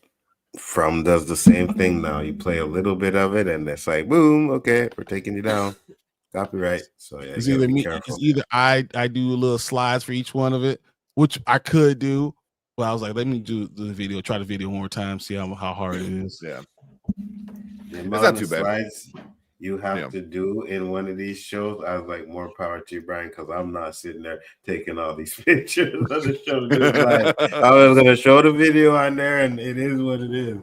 It's a long time. It's a hard long time to do it, and then to lighten it, and then to crop out the stuff you don't want to crop out. So it is a lot. Yeah. So here it is. Shit. I know. You see his belly button, but you don't see never see hers. Because it should be a little lower where her waist pant line waist is at. Yeah, but she's wearing a higher kind of set dress, so that is interesting. That's quite that no one said anything. That's why it proves nothing. It proves nothing. But look how many people were there. Yeah. That's a lot. Like, what the hell? Yeah. Yeah. I'm so Deuce. What? I'm falling out right now. Huh? I'm falling out. I rushed it. They're playing with us, not showing her belly button. Indy or Audi. Exactly. Dude's also dude, $20 super chat, man, bro. After giving the other super chats, like that's so much, man. We appreciate it so much. Yeah, man. We need to have one just for you, honestly. Yeah, man. Yeah. For you know what? I'm gonna play two of them. There you go. Hello, rich people. Troy's joining you. Yes, I'll hold. And shit, got your ass. Oh, Deuce, thank you so much. That is so amazing. Yes, Deuce, thank you so much. They're playing with us, not showing her belly button. Exactly. Like, we go through all this stuff, and that's like, come on, what are you doing? What is happening? You know. So yes, I agree. Maybe the clones all wear high-waisted skirts like Miss Wang. Ooh. So now here's a question now, since we're getting into this. I'm gonna do it too. Yeah, okay, go ahead. Is Gemma a clone? Is his wife a clone? Because he said she died, burned body and everything. Maybe she's a clone. I like that. Yeah. I was gonna say, what if Helly has a clone? Or Helena has a clone. Or Helena is a clone. Yeah. She could be. She could be the first case, right? Because her father is always running Loomis. She could be the first one. You know what I mean? And Gemma could be the second one. Maybe those are the only two that have actually worked out. Yeah, lived and worked. You know what I mean? It's interesting. Yeah. Yeah. I mean, it could be a lot of these people have clones too, you know. Maybe a lot of these people have clones and they just go by different names, you know. Maybe, you know, the older version of the Melchek clone is Jim, you know, and that one dies or gets old, and now the new version of Melchek takes over of Seth, you know, where they're the same person, but they're still different. So, yeah. So Gemma is only alive at Lumen. I think she's brain dead. And that's how they can erase her. And then John says, Miss Case Y, Miss Casey. Miss Case Y. Maybe. I like it. I like all you guys.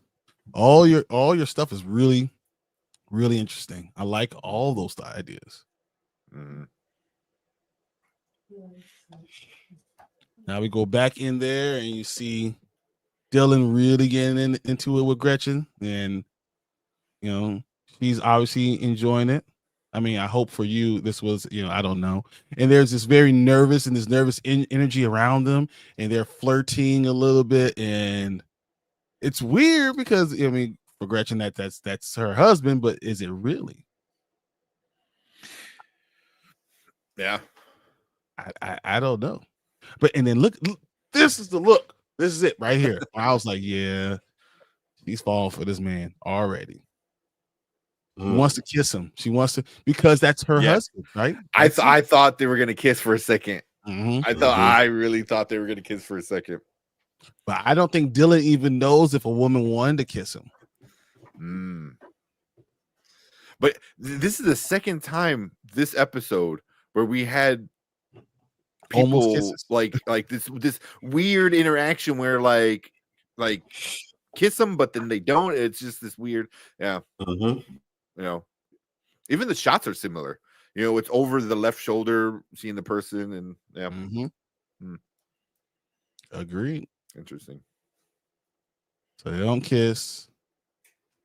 They got this awkward type of hug. And he kind of just walks out. Dude says, "Is a trouble coming and coming right now? Is it? Yeah. I don't know if Audi Dylan would like that very much. He doesn't seem like a guy that goes by that." So Cold Harbor is a perfect project. Lumen needs them to finish, and why Helena reunited them. They showed it to Gemma, so they are working on completing her 68%, but she was only sent to the export elevator. Wow. And Dr. Deb says, great point about the any Audi sexual tensions this episode. Yeah. Because the Audis are used to this and they know how to act on it. The Innies don't. It's all new. It's all different. Yeah. Also, like, shout out to John for that Cold Harper thing, because I'm like still wrapping my head around that because of all the little details and shit. That was yeah. So it was interesting that she told Innie Dylan that she loved him, but not Audi Dylan, nor the kids. Yeah. When she walked away, when she left, that was really interesting. Yeah, because she's like in a rush to get out of work, blah blah blah. Maybe that's why. But that just goes to your point where like you get in this like comfortable rut kind of thing, where you're like oh yeah, like I gotta run later, and you just like leave and you don't spend that moment together like they did here. But he's like so like shy and innocent. But he's also he doesn't have the filter because he doesn't know the filter. Like him saying nice sack. He doesn't get what like it the silliness of that statement is. The picture, he doesn't understand it. So everything's like so innocent and like free. He goes, oh, so my Audi's a fuck up, and she's like, but yeah.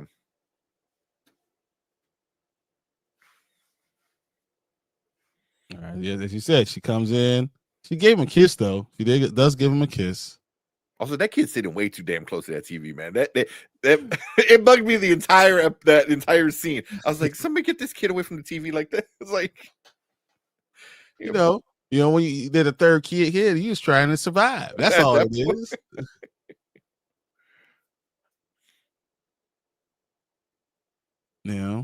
But you can even see the innocence is gone in his face, like he in the caring and all that stuff that she was enjoying is gone. Yeah. I gotta admit, all these actors, them able to do these Innies and Outies and have different, like just like different weights on their shoulders, kind of go off and on, because their Innies are so. They walk different. Their faces look different. Like him is just like he's like, like yep. Like they're so good at these little changes of like oh this guy's 40 years old and been through shit. Dylan is what 4 years old.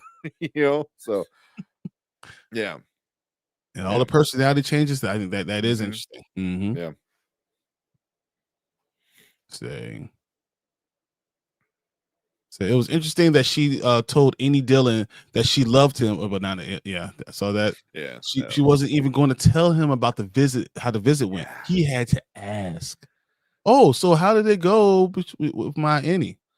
That was, I mean, that was problematic in itself, right? I mean, we all saw that as a problem, right? I'm not the only one. They do a Severance op basically in the vintage cartoon. Yeah. Yeah. So yeah, totally Nikisha agreed. Excellent writing, excellent acting. Yeah. Annie Dillon was completely enthralled with her and the kids, where Audie Dillon is disconnected from all of it. Like, they just watch the game. Leave me alone. Let me do what I'm doing. Well, I don't know if it's disconnected. I mean, in a sense, it is for granted though that you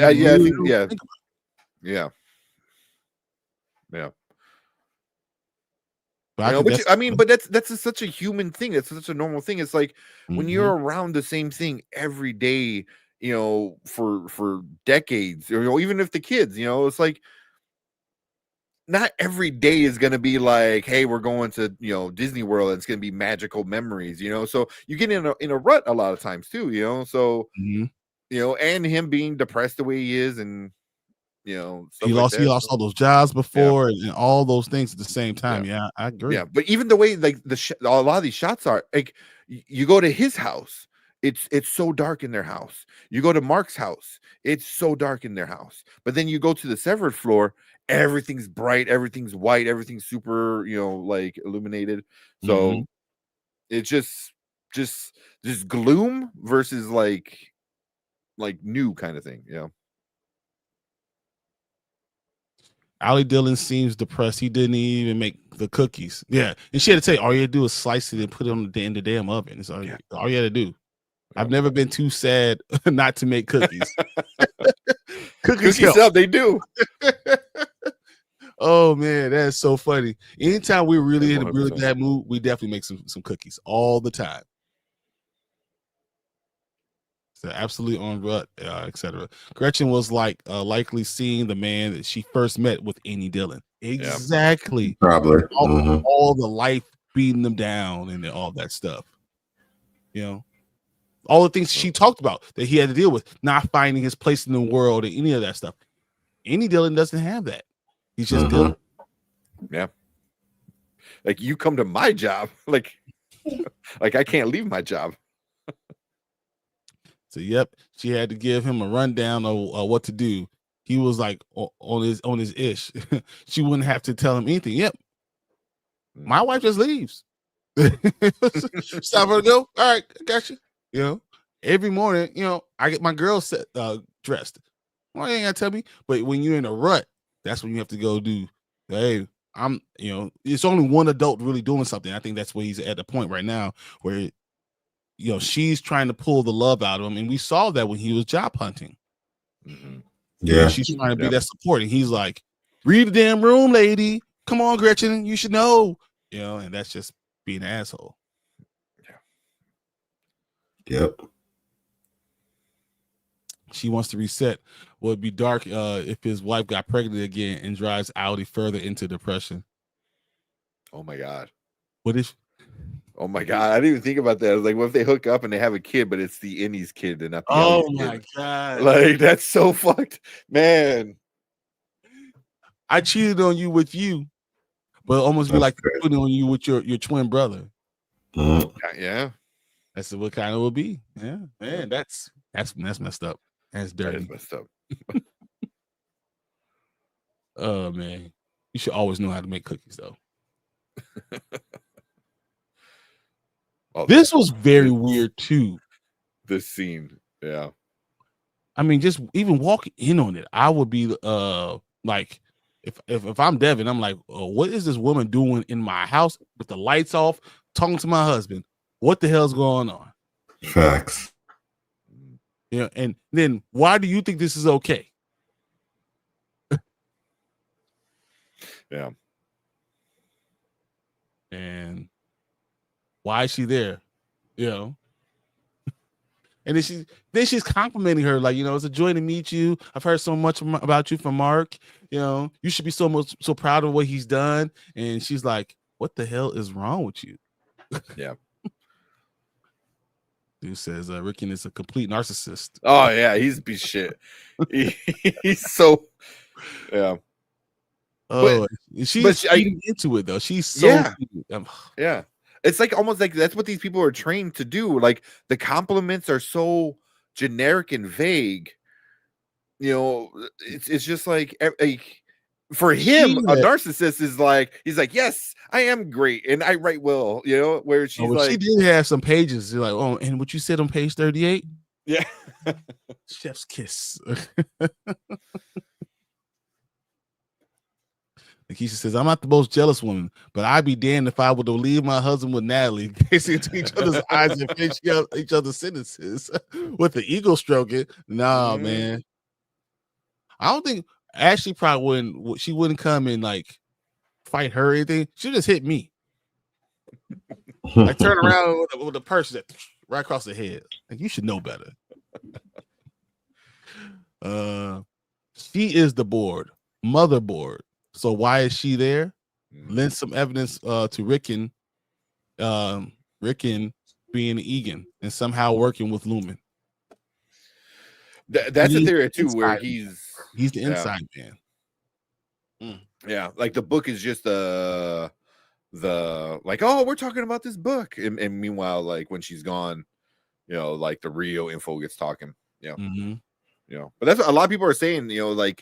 Like either Rickon is working in there, like he's a Lumen person, or I also heard that Rickon is anti-Lumen, Severance kind of protester.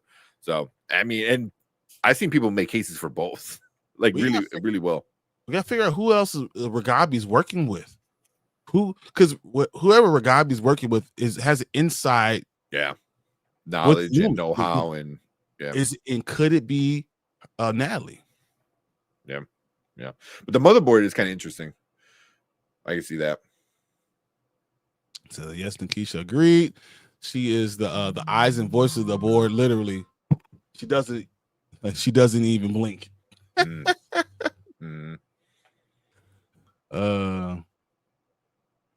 Okay, John Tone.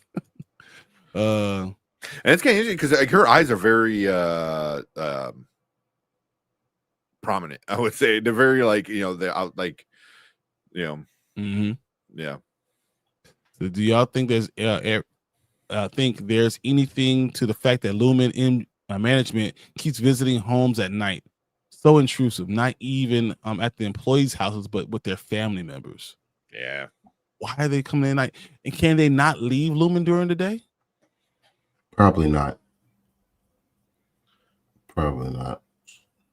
Yeah. Because every single time we've seen any of these people, it's always been at night. Yep.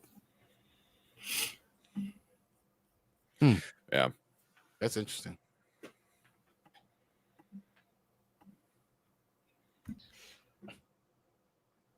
So, yep. So now they want him to write in Lumen type of copy of his book.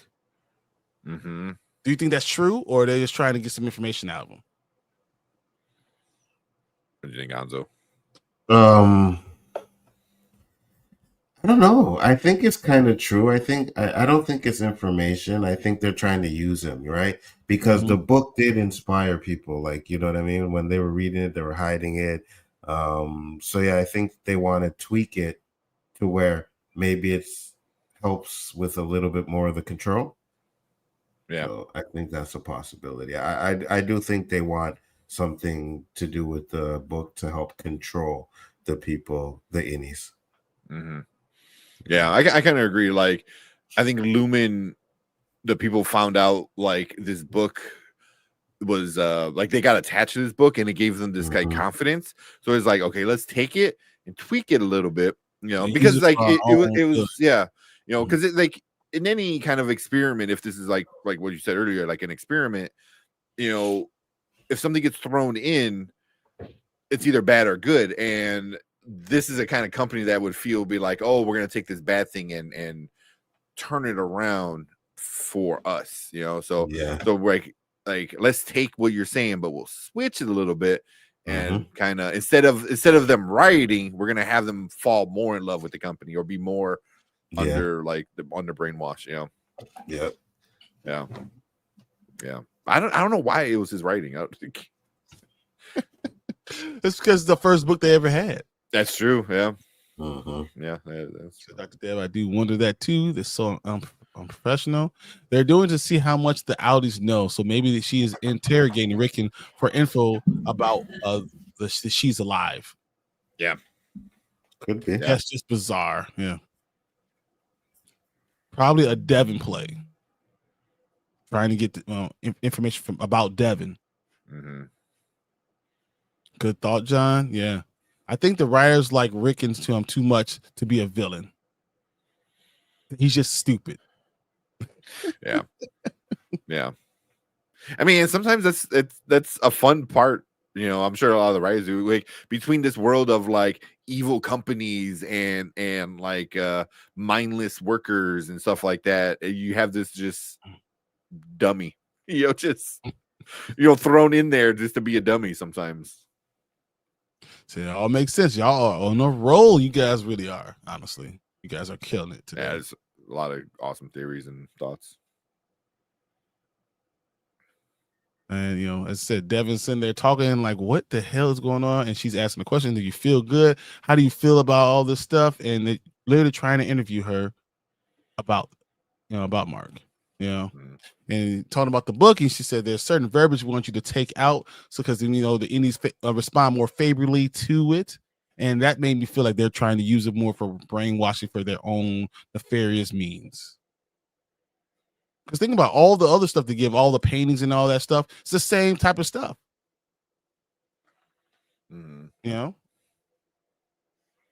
Absolutely. That's it. And then she says, "Can I just say your brother is one of the sweetest members of our severed team," even though she don't really know him. Yeah. And Devin's like, "All right, you need to get the hell out, lady. I'm gonna go take care of this baby." I mean, look, it's a fire. Like she's sitting there gazing into his eyes by the firelight, with his wife not home in the dark, bro. Yeah, but that's exactly how, because she's not a bad looker, right? So that's exactly how they're getting him to do what they want him to do. They send in the pretty girl, you know what I mean? And they just butter him up, butter him up.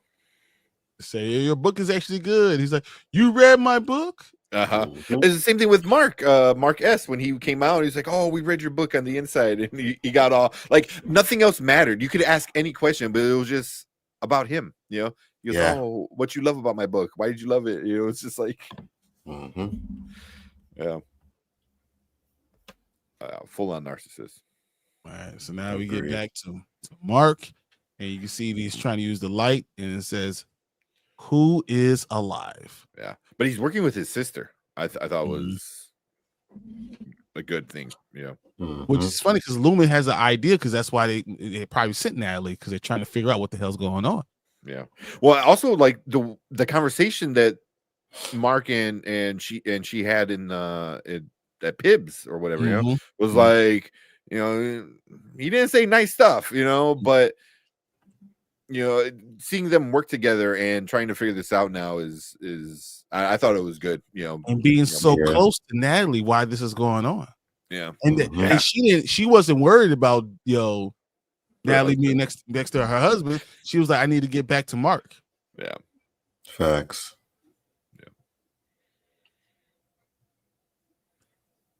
Yeah. And they're having that conversation.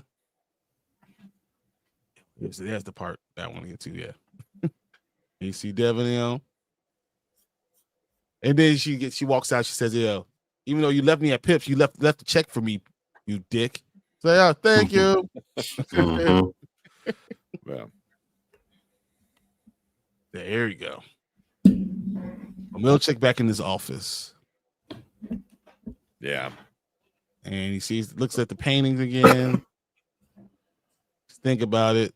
And it's like, I gotta get rid of this shit.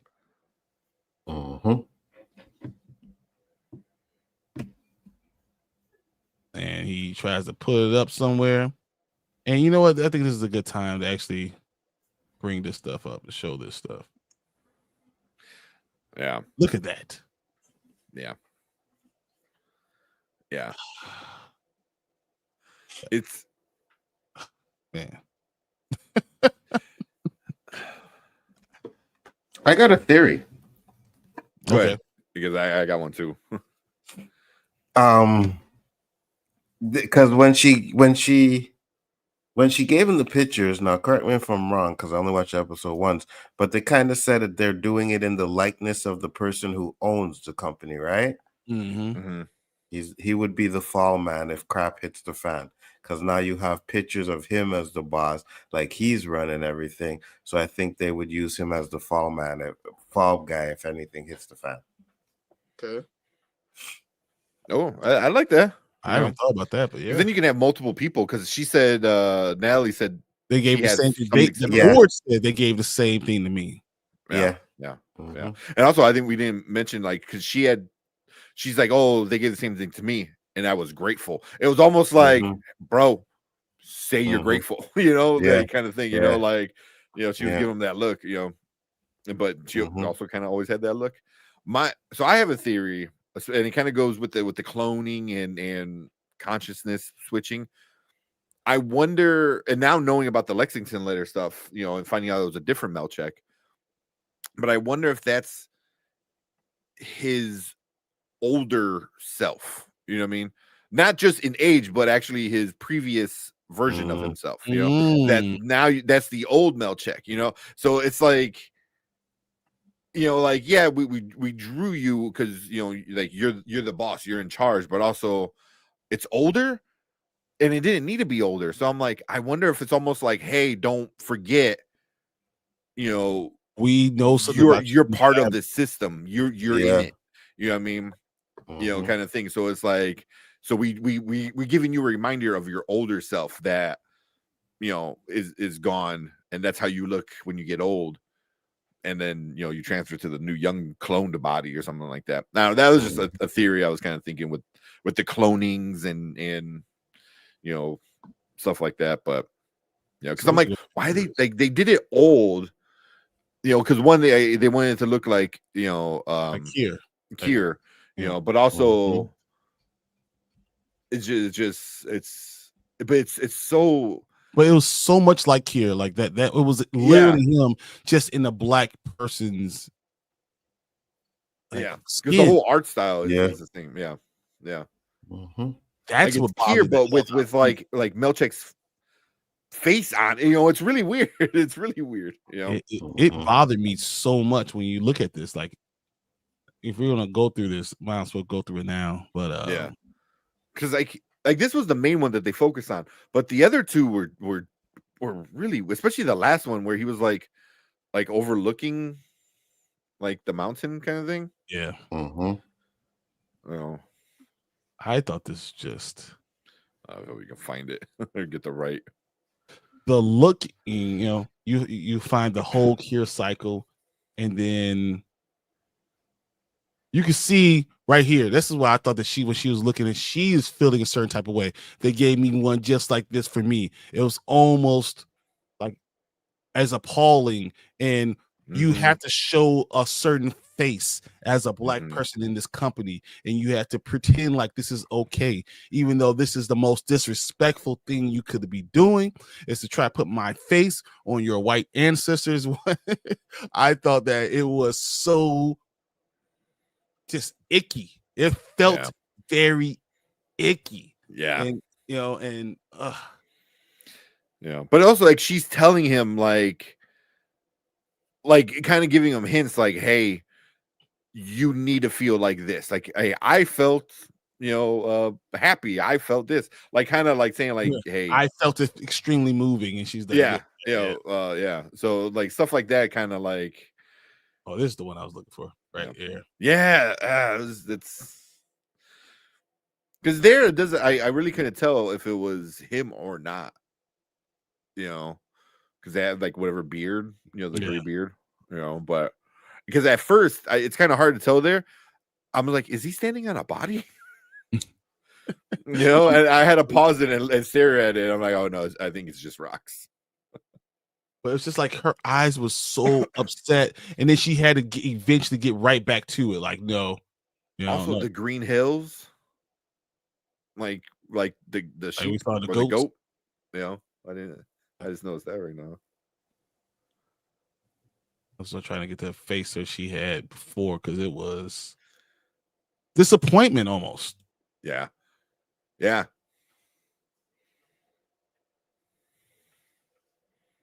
But seeing his reaction to it all was so.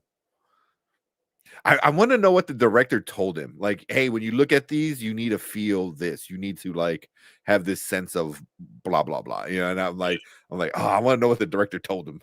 You know, like feel like make sure you have this kind of face in there. You know what to feel, guys. That's what it is. Yeah. You've been here before. There it is. I found it. Okay. Her look right here. Mm-hmm. Like that was the Get Out look when it's just like nothing's there. No one's home, and you're like afraid of fear, and you need to smile now. You need to play your role. You know, you literally have to do, and it was just blood curdling, like just man. Yeah. It's almost like she's looking through him too, you know, like that. I think she was thinking back to her own situation. Yeah.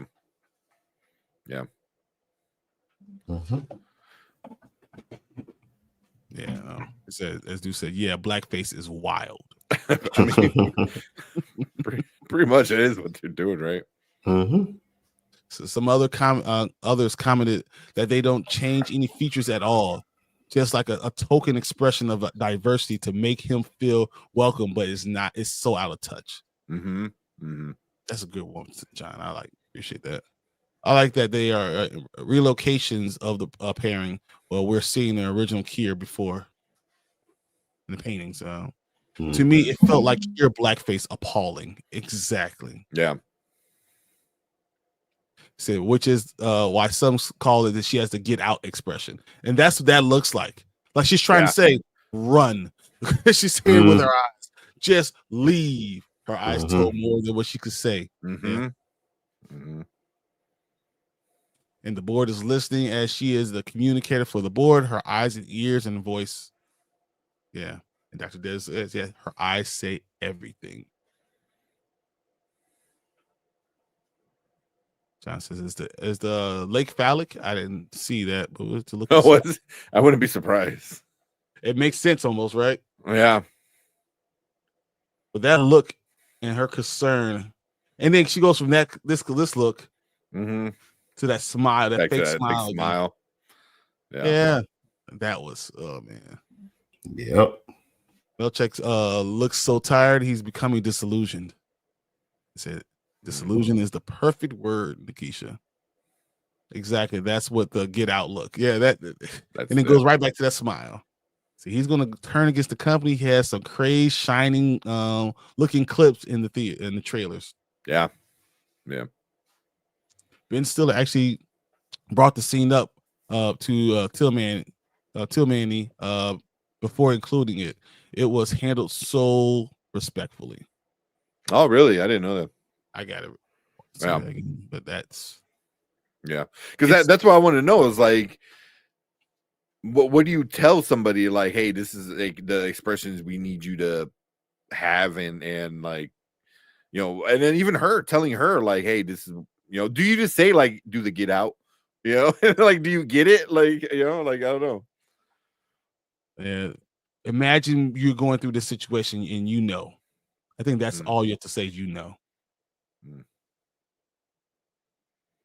And it's so telling because now Milchek does this and now he wants to cover that painting. He doesn't want everyone to see it. And I thought that was kind of telling in itself too. And he puts it away as far as he could. Puts it in a box away from everything else. He doesn't want to see it again because that bothered him that much. Yeah. Even when he was putting it up there, like he was mad. It like hit the wall. Like he was trying to like push it further. Like he turned it around 90 degrees and like, oh, let me see if it goes in, but it's still like was overhanging, so yeah. So milkshake hid the pictures. Yeah, which I think this might come up later, like the board's gonna be mad, like, oh, you didn't like our, you didn't appreciate our gift. You mean this get out coon and stuff like that with the blackface? You crazy mother. He's gonna let him have it. All right, so now we're back to Mark.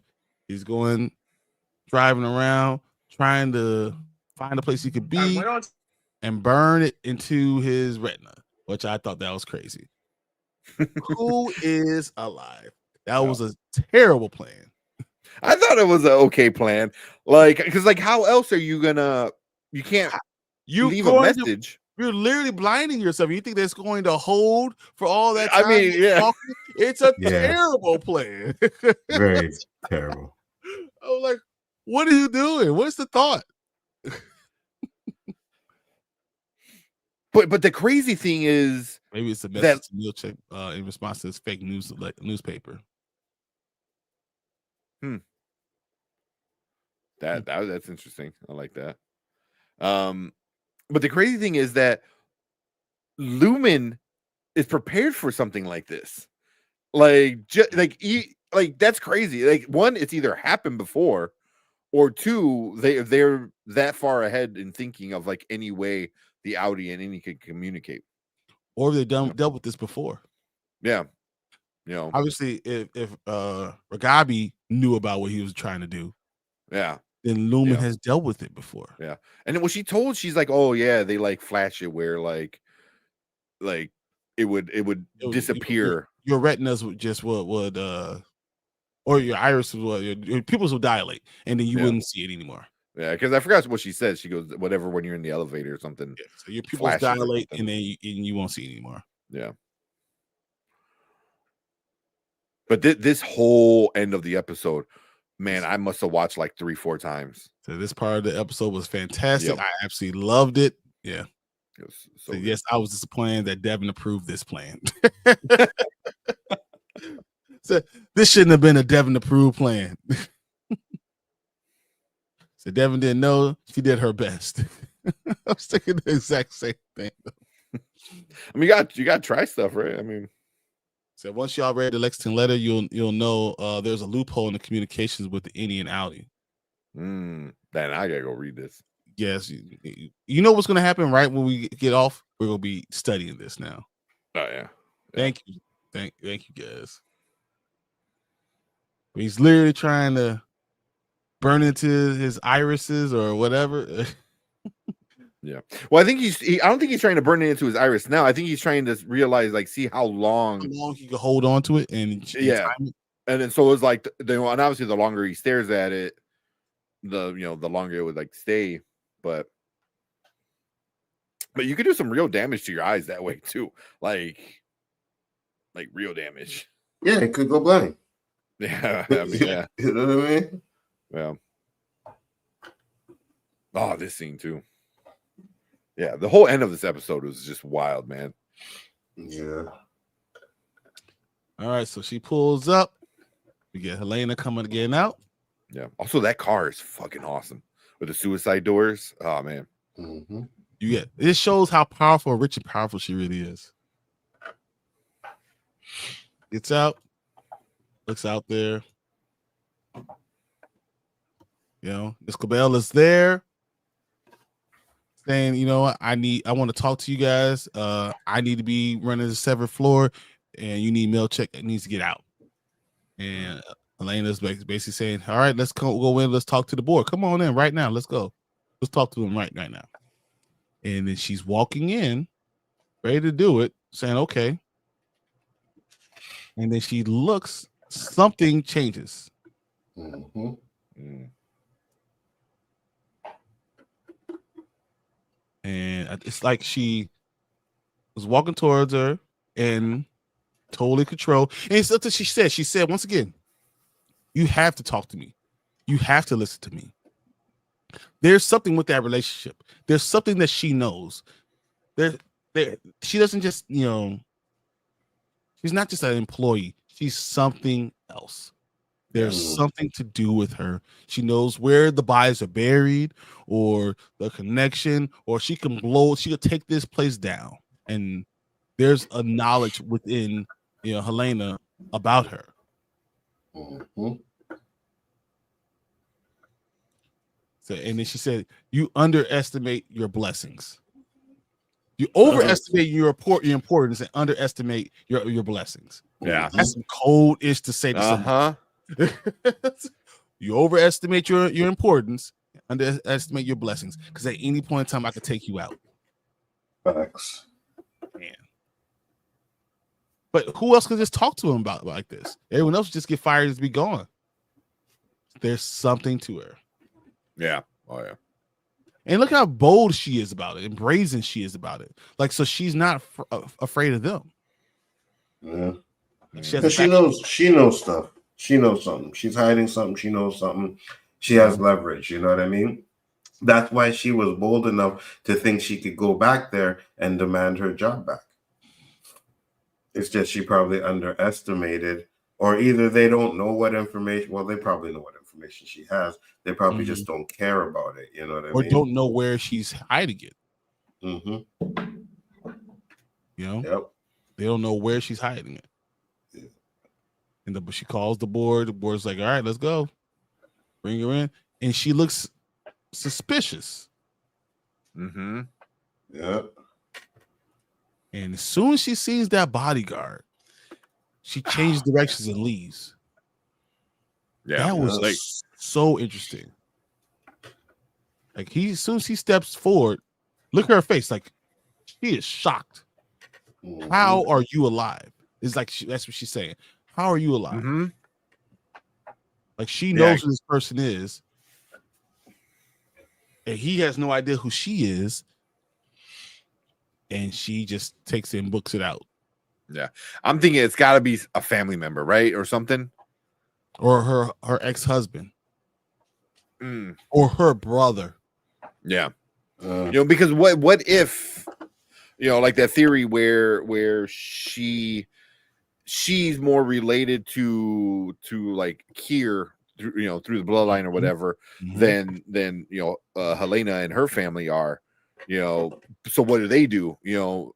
Is like, okay, we're gonna make you guys our like servants, basically, and you're gonna be our workers, to prove that we are like more, like better than you, basically, because that's what shit that does. But she said that reset word, right? You want to reset and all that stuff, and then you seeing someone or love have no idea who you are and being reset. Mm-hmm. Yeah. Mm-hmm. That could be something. Yeah. But I wonder how much does Helena know? She doesn't look shocked by her running away, though. No. So that's what thing. It didn't like she was shocked by it. Yeah. Agreed. She probably knew. You know what I mean? She probably knew, or calling her bluff. You know what I mean? I think that's what it could be. Put on her poker face and said, "All right, you want to go talk to the board? Let's do it." Then she called her bluff. She ran. Well, she ran when she saw him. So something. Yeah. Anyone have any idea where Mark is, where Ragabi came from? How did she know she knew? She a mole? But she said she used to work for Lumen. Yeah, she was it through PD? I think in season 1. Like that's how they got connected. It was through PD. Ragabi and Mark, I believe. Yeah. Through PD, but she told him that I used to work for Lumen. I know the ins and outs, all the research and stuff. I know, what they did. Yeah. Dude says all the 80s cars. Yeah. That's so interesting. But she sees that bodyguard, she hightails it out of there. Dr. Deb, I wondered that. That too. She said she was. She heard about the OTC, but from who? Irving, perhaps? Is Irving? Because remember, we saw him talking on the payphone, right? Mm-hmm. Is he calling Ragabi? Is his Audi aware of what's going on? Deb says either Herb or Milchick. Milchick will be a great freaking surprise mole. What if it's Natalie? That'd be good too, because she's up there. She, talks to the board. Made her way all the way through. Yeah. That's the smartest thing Harmony ever did. They were going to reset her for sure. Oh yeah. Yeah. Yeah. Maybe he's just the dude that has the black gloves. You see him coming, he's going to snatch you up. Mm-hmm. She said in the interview, Helly is the best version of Helena. The tube was confirmed to be her mother's breathing tube. So yeah, you saw that because you saw the hospital bracelet that said her mother's name in 1944 and all that stuff in it. But that breathing tube was also on the mantle for the Egan's. Was it on that mantle? And she had that altar that she had. Oh yeah. Breathing tube was on there. Yeah. Harmony might have died if she went in. Yeah. Yeah. And that's why I think she didn't take the job too, because she knew, like, she goes, "Oh, you're getting a promotion." And she's like, "Oh, okay. I know what that means." Mm-hmm. So she drives a white rabbit, Alice in Wonderland figure. No, I didn't notice that. Yeah, there's a white follow the white rabbit. So I laughed when Ragabi told Mark she's better at it now. Like how many times you reintegrated somebody and how many died? Yeah. Exactly. Yeah. That PD wasn't in the best condition when Mark met him. All the time that PD only died because he didn't follow her instructions. Yeah. Yep. They're probably going to sever her, and that's why she dipped. 100. Yeah, they're gonna do something. I mean, what if she's already severed? You know what I mean? And reset is literally just like you hit something and then the chip like just like Irving literally resets you, Yeah. And all you remember is being a good employee. And she really did hightail it. Yeah. Oh, even that shot I thought was cool, where it was just like this straight shot, and she just drives, keeps straight, and it just makes the left turn and it takes off. It's like, yeah, it was such a cool shot. They get out, like you run and then you just like turn at the end. He's doing his count thing, and Ragabi's like, "What the f are you doing? You trying to burn into your retinas? It doesn't work, you idiot." That's why you don't remember counting when you come back. You don't remember the time, and that's what she was saying. But she convinces Mark, "Hey, let's just go ahead and unsever you." First she said, "Let me in the fucking car, Mark. What the hell's wrong with you? God damn it, this goddamn effing thing. Let's go." Yeah, she's gets in the car, tells Mark all about the stuff. I have an opportunity. We could do the same thing. If you follow the instructions, it should work for you. And he's so worried about his wife. And then he asked her about his wife, right? And she says, "Yeah." She says, "Yeah, I know. I knew." Was it? I think she said, "I knew Miss Casey." Is that what she said? Yeah. You didn't. I think she said, "I knew Miss Gemma Casey or Miss Casey."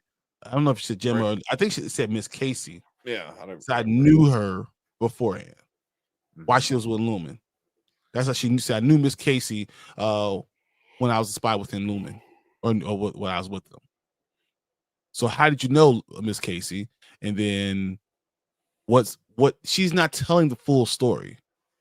Yeah, and she said she was alive the last time I saw her. Exactly. Yeah, Dr. Deb. She was alive the last time I saw her. That's the word. But that was enough for Mark, right? Yeah, I mean at this it's also a buildup of different things, like it's like this person said this, and then my Indy said this, and Miss Cabell things are starting to things are starting to build up where you're like, holy shit, like, is she alive? It's almost to a point where he really does believe, like, no, she is. Yeah. And I need to do whatever it takes. Yeah, I think he's at the point now where he believes she's alive. So she does the thing, and I think she looked at Mark's hand, his right hand, and it was shaking already. Yeah. So she was already worried about, did she mess up again? And did she F up Mark? Yeah. So I can sew together a version of you that loves her with a version of you that can get back into Lumen. That's a lot. But he was willing to do it. And he says, I want to see my wife.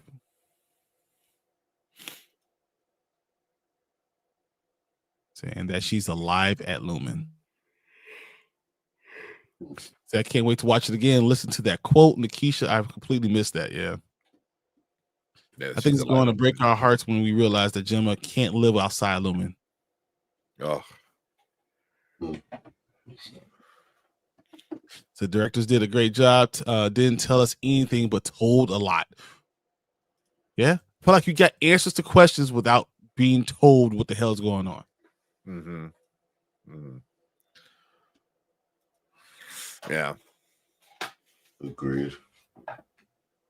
So Mark goes through the process, and you can see him walking through all this stuff of this house. And she puts all the stuff. Wow. Okay, hold on. Let me just go through this real quick. Oh shit! Yeah. You see all this stuff. But John says Gabi is imaginary, in my opinion. Would this be a Fight Club moment? What the F? Man. That'd be interesting. Oh man, it would be. Yeah. Is that possible? I don't think so. I hope not. It's a good theory. It just, I think it would open up the door of what's real and what's not, and then it kind of you start getting into a Shutter Island situation of like, yeah, like, was any of this real? Is it all in his head? Is he just crazy? Is he depressed? Like, did he ever have a wife? And I think you might start going down that rabbit hole. And usually the end of those stories, for the most part, are kind of a letdown, you know. Yeah. But that is interesting. It was like she's imaginary. That just, it was his mind breaking, and that's what she. Yeah. They fill it in by her. Yeah. So the editing of this scene is unbelievable. I agree. He shows up at the weirdest moments in and after the episode. Dan says Mark sees Gabi. Yeah. Yeah. I couldn't breathe during this scene. I was in shock that it was happening this fast. Nope. She killed the guard. Mark is normal. But what if it wasn't her? What if it was even like his a Moon Knight situation? Yeah. Where you saw those little marks at the beginning of in the intro, right? What if another mark takes over and his mind fills it in with Gabi? Yeah. Like the guard died, but it was really Mark that killed him. Well, yeah. Exactly. Yes, saying Nikisha, Silo needs to take a page out of the Severance book. I could talk about guys a little bit more about Silo a little later. How did she set up the entire thing in the basement that fast? Well, it could have been her as Mark. Same thing as Fight Club. It's exactly like Fight Club. You know what I mean? Like there's parts that you just like you flip over to the other person. You know, the scene just goes that fast because of it. Yeah. But he's set up in the basement and going through it and ready to get unsevered or re-sewn up. And you see all the nodes and all the stuff in the background. I thought that was really interesting too.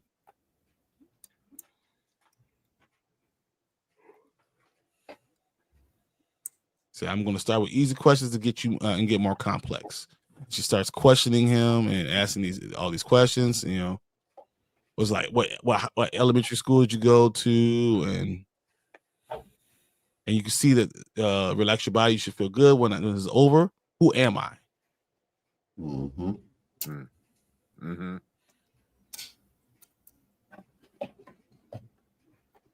You know, and you see the two cells, you basically see like a sine function and a cosine function next to it, and you're trying to get them to add into each other to become one function.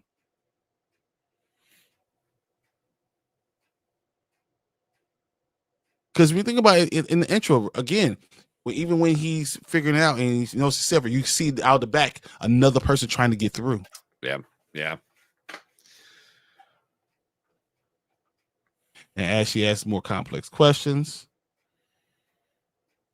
the sine and cosine start to become more aligned, and the picture starts to become more clear. But we've seen that before too. The four circles like that. Yep. Where? Where did we see this before? Was it the end of episode 1, I think, right? Where it flashes really quick with all the Gemma Miss Casey stuff. Yep. You know, this is all the Gemma Miss Casey when you see her. Yeah.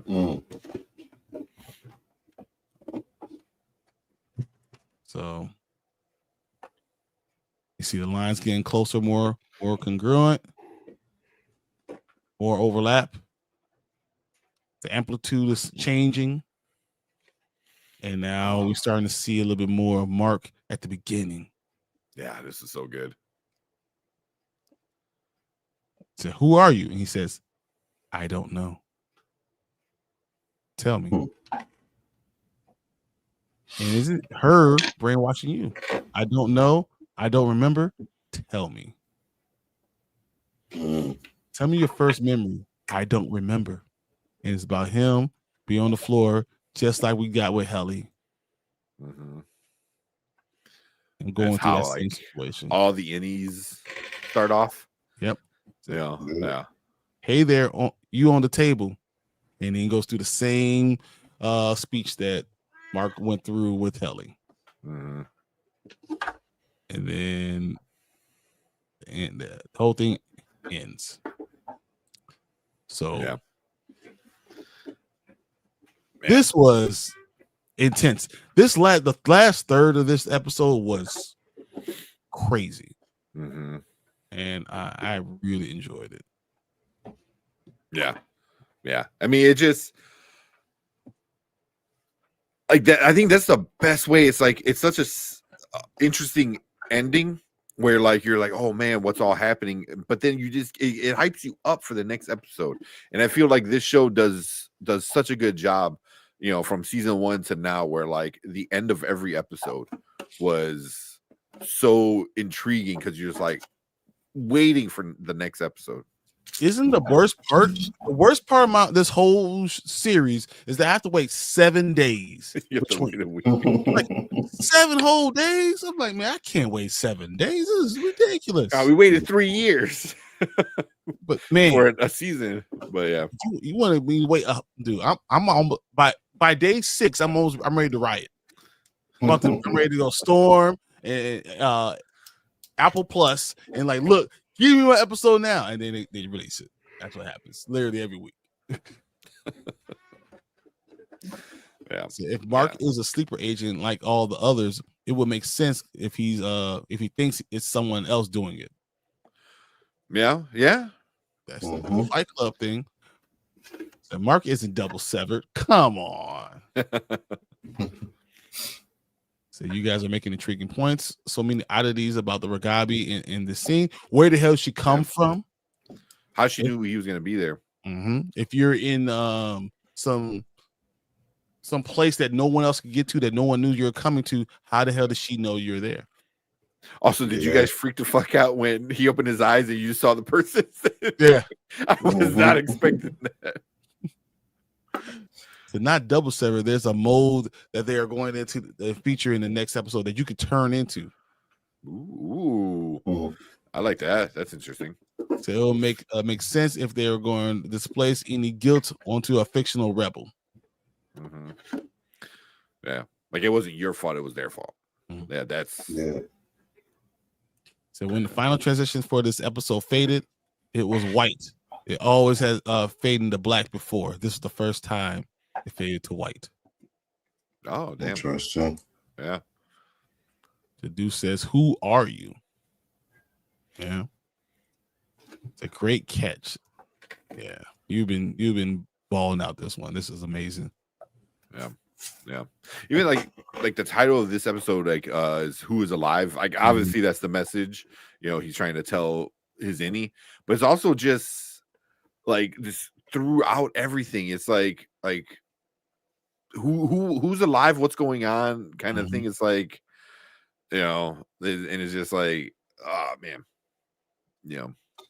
it's so, and it ends with who are you? I mean, do they have the titles of all the episodes for the season? I think they have. I know the next one, it hasn't been released. The next title, at least I haven't seen it. Yeah. I think I could tell you. Hold on. I'm looking through. There's another. Yeah, I don't have. It's called Wolves Hollow. Wolves Hollow. Wolves Hollow. Yeah. Because they're doing a group activity together. And I'm telling you, I still have this feeling that Irving is the one who's been reset already before. And that's why it was so important to talk about that level, that, how would you know that level? And I almost wonder, if Alicia knew that he's been reset. And the package that they had sent down there before was Irving. Yeah. We've sent packages down to that elevator before. How do you remember? And I wonder if the package that she sent down there was Irving. Yeah. What if he worked in that department before, and then he went down there to get reset, and then they put him in the new department? MDR, yeah. Micro data refinement. Yeah. Also, I'm looking at Ben Stiller. He directs 1, 2, 3, 4, 5 episodes this season. Half of the season. I guess he directed a lot of season 1 too, but yeah. Probably every other episode he does someone else. Yeah, 3 and 4 he's done. So he did this one, and he directed the next one next week, and then he directs the last episode, episode 8 and episode 10. He directs. They show Irving in some sort of frozen tundra in the next episode. Classic spy setting. So it makes it seem like some sort of sleeper agent setup. Yeah, and he was military too, right? I believe he definitely was. You saw that. He was. Yep. Yeah. You saw his awards and his purple stars and purple heart, all that stuff. Yeah. I just wonder if reintegrated Mark will go back down. I would say yes, because he's on a mission now. He's on a mission, And also, if he winds up bringing Audi and Innie Mark all together, then I think he cares for the other people. For Helly, Dylan, and Irv. He might be able to remember both sides. Maybe he's more in control if he takes care of himself, that he'll be in control and be able to deal with it. Yeah. It's gonna be interesting to see where they go with that. You know what I mean? I'm like, okay, we'll see. Because this was a hell of an episode. All the symbolism. I'm gonna go watch this about 2 more times just to make it 5 by the time the weekend's over. But this has really been excellent. It's been so well done, and I think this is my favorite episode this year so far. What about you guys? I still like last episode better. Okay. Yeah. I just feel like each episode's getting better. Like the first one was awesome. I like the second one, and I like this one even more. It's just, for me, it just keeps building on itself, as it should, but it's doing it really good. I feel like it's allowing us to enjoy certain storylines, and you feel like you are, in the same place as these 7 people. So to really understanding where they're coming from. So Dr. Dev says, I love this episode as well. John says, please enjoy each episode equally. That's funny. Yes, and yep, next time might be better. it's just getting better and better. They've built a strong foundation. Mm-hmm. So I agree. Enjoy all equally. I like that. Like, which one of your children do you love the most? No one has a favorite, even though everyone has a favorite. You'll find out you have a favorite. It's okay. Oh boy. Last thoughts about this episode. Anything you guys want to leave the people with? Anzo, you go first. Like I said, I still think last episode was a lot better for me. I didn't think this episode was bad. It just, I don't know. I wasn't like, you guys are all like, oh, and I'm like, yeah, it was all right. So hopefully the next episode gets a little bit better for me, but it's still a great show. Okay.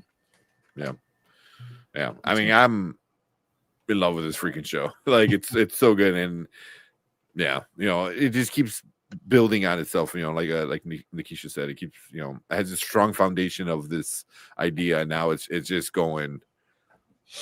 It's going to a spot where I'm so excited to see what happens. So yeah, 7 more episodes, I think. So yeah. I gotta say, this episode was something that I felt in many different ways. The Dylan scene, the Milchek scene, even some Mark scenes. Like, I really felt for each of the characters, and I felt like I could see myself dealing with certain things in this episode, like the same way that I have to deal with that at work. I saw them dealing with stuff, and I thought that really helped me connect more. Yeah. So, guys, that was a great episode. I'm glad we were able to sit there and talk about it with you guys. This was so much fun. You guys are making it even more fun. Oh yeah.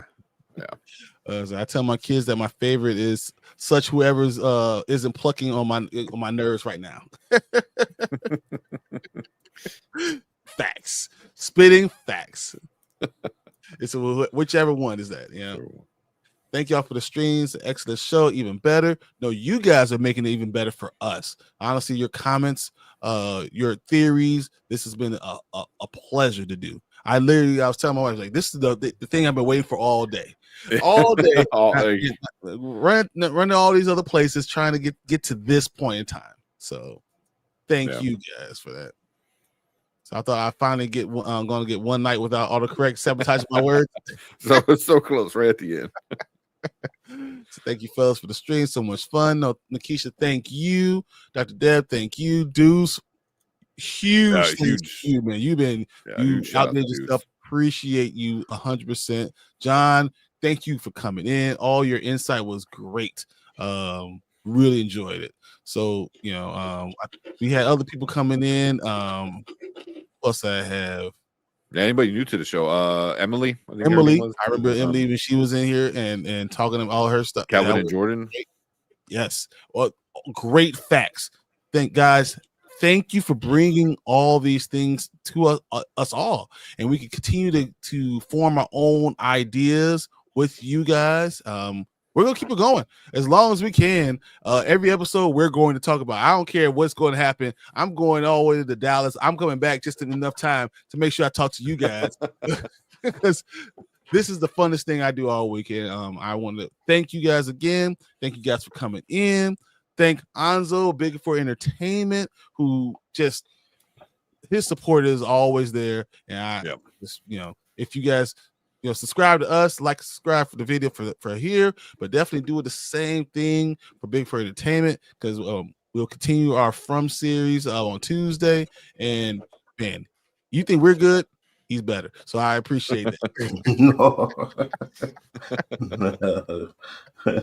I appreciate it, but like I always say, it's always a pleasure to hang out and join with you guys. You guys are one of my favorite channels on YouTube, so just keep doing what you're doing, man. Appreciate that. Appreciate you guys. Good night, everyone. It's been a blast theorizing with you. Enjoyed the stream. Thank you, John. Still upset about the Rams with good shows. Good night, y'all. It's been fun. Nikisha, have a great night. Say good night, everybody, and good night to you guys. And we'll see you Monday on our regular stream, Thursday next week, and back here on Saturday, talking Severance episode 4, if we could wait that long. Thank you guys, and we will see you guys next week. Yes. Later.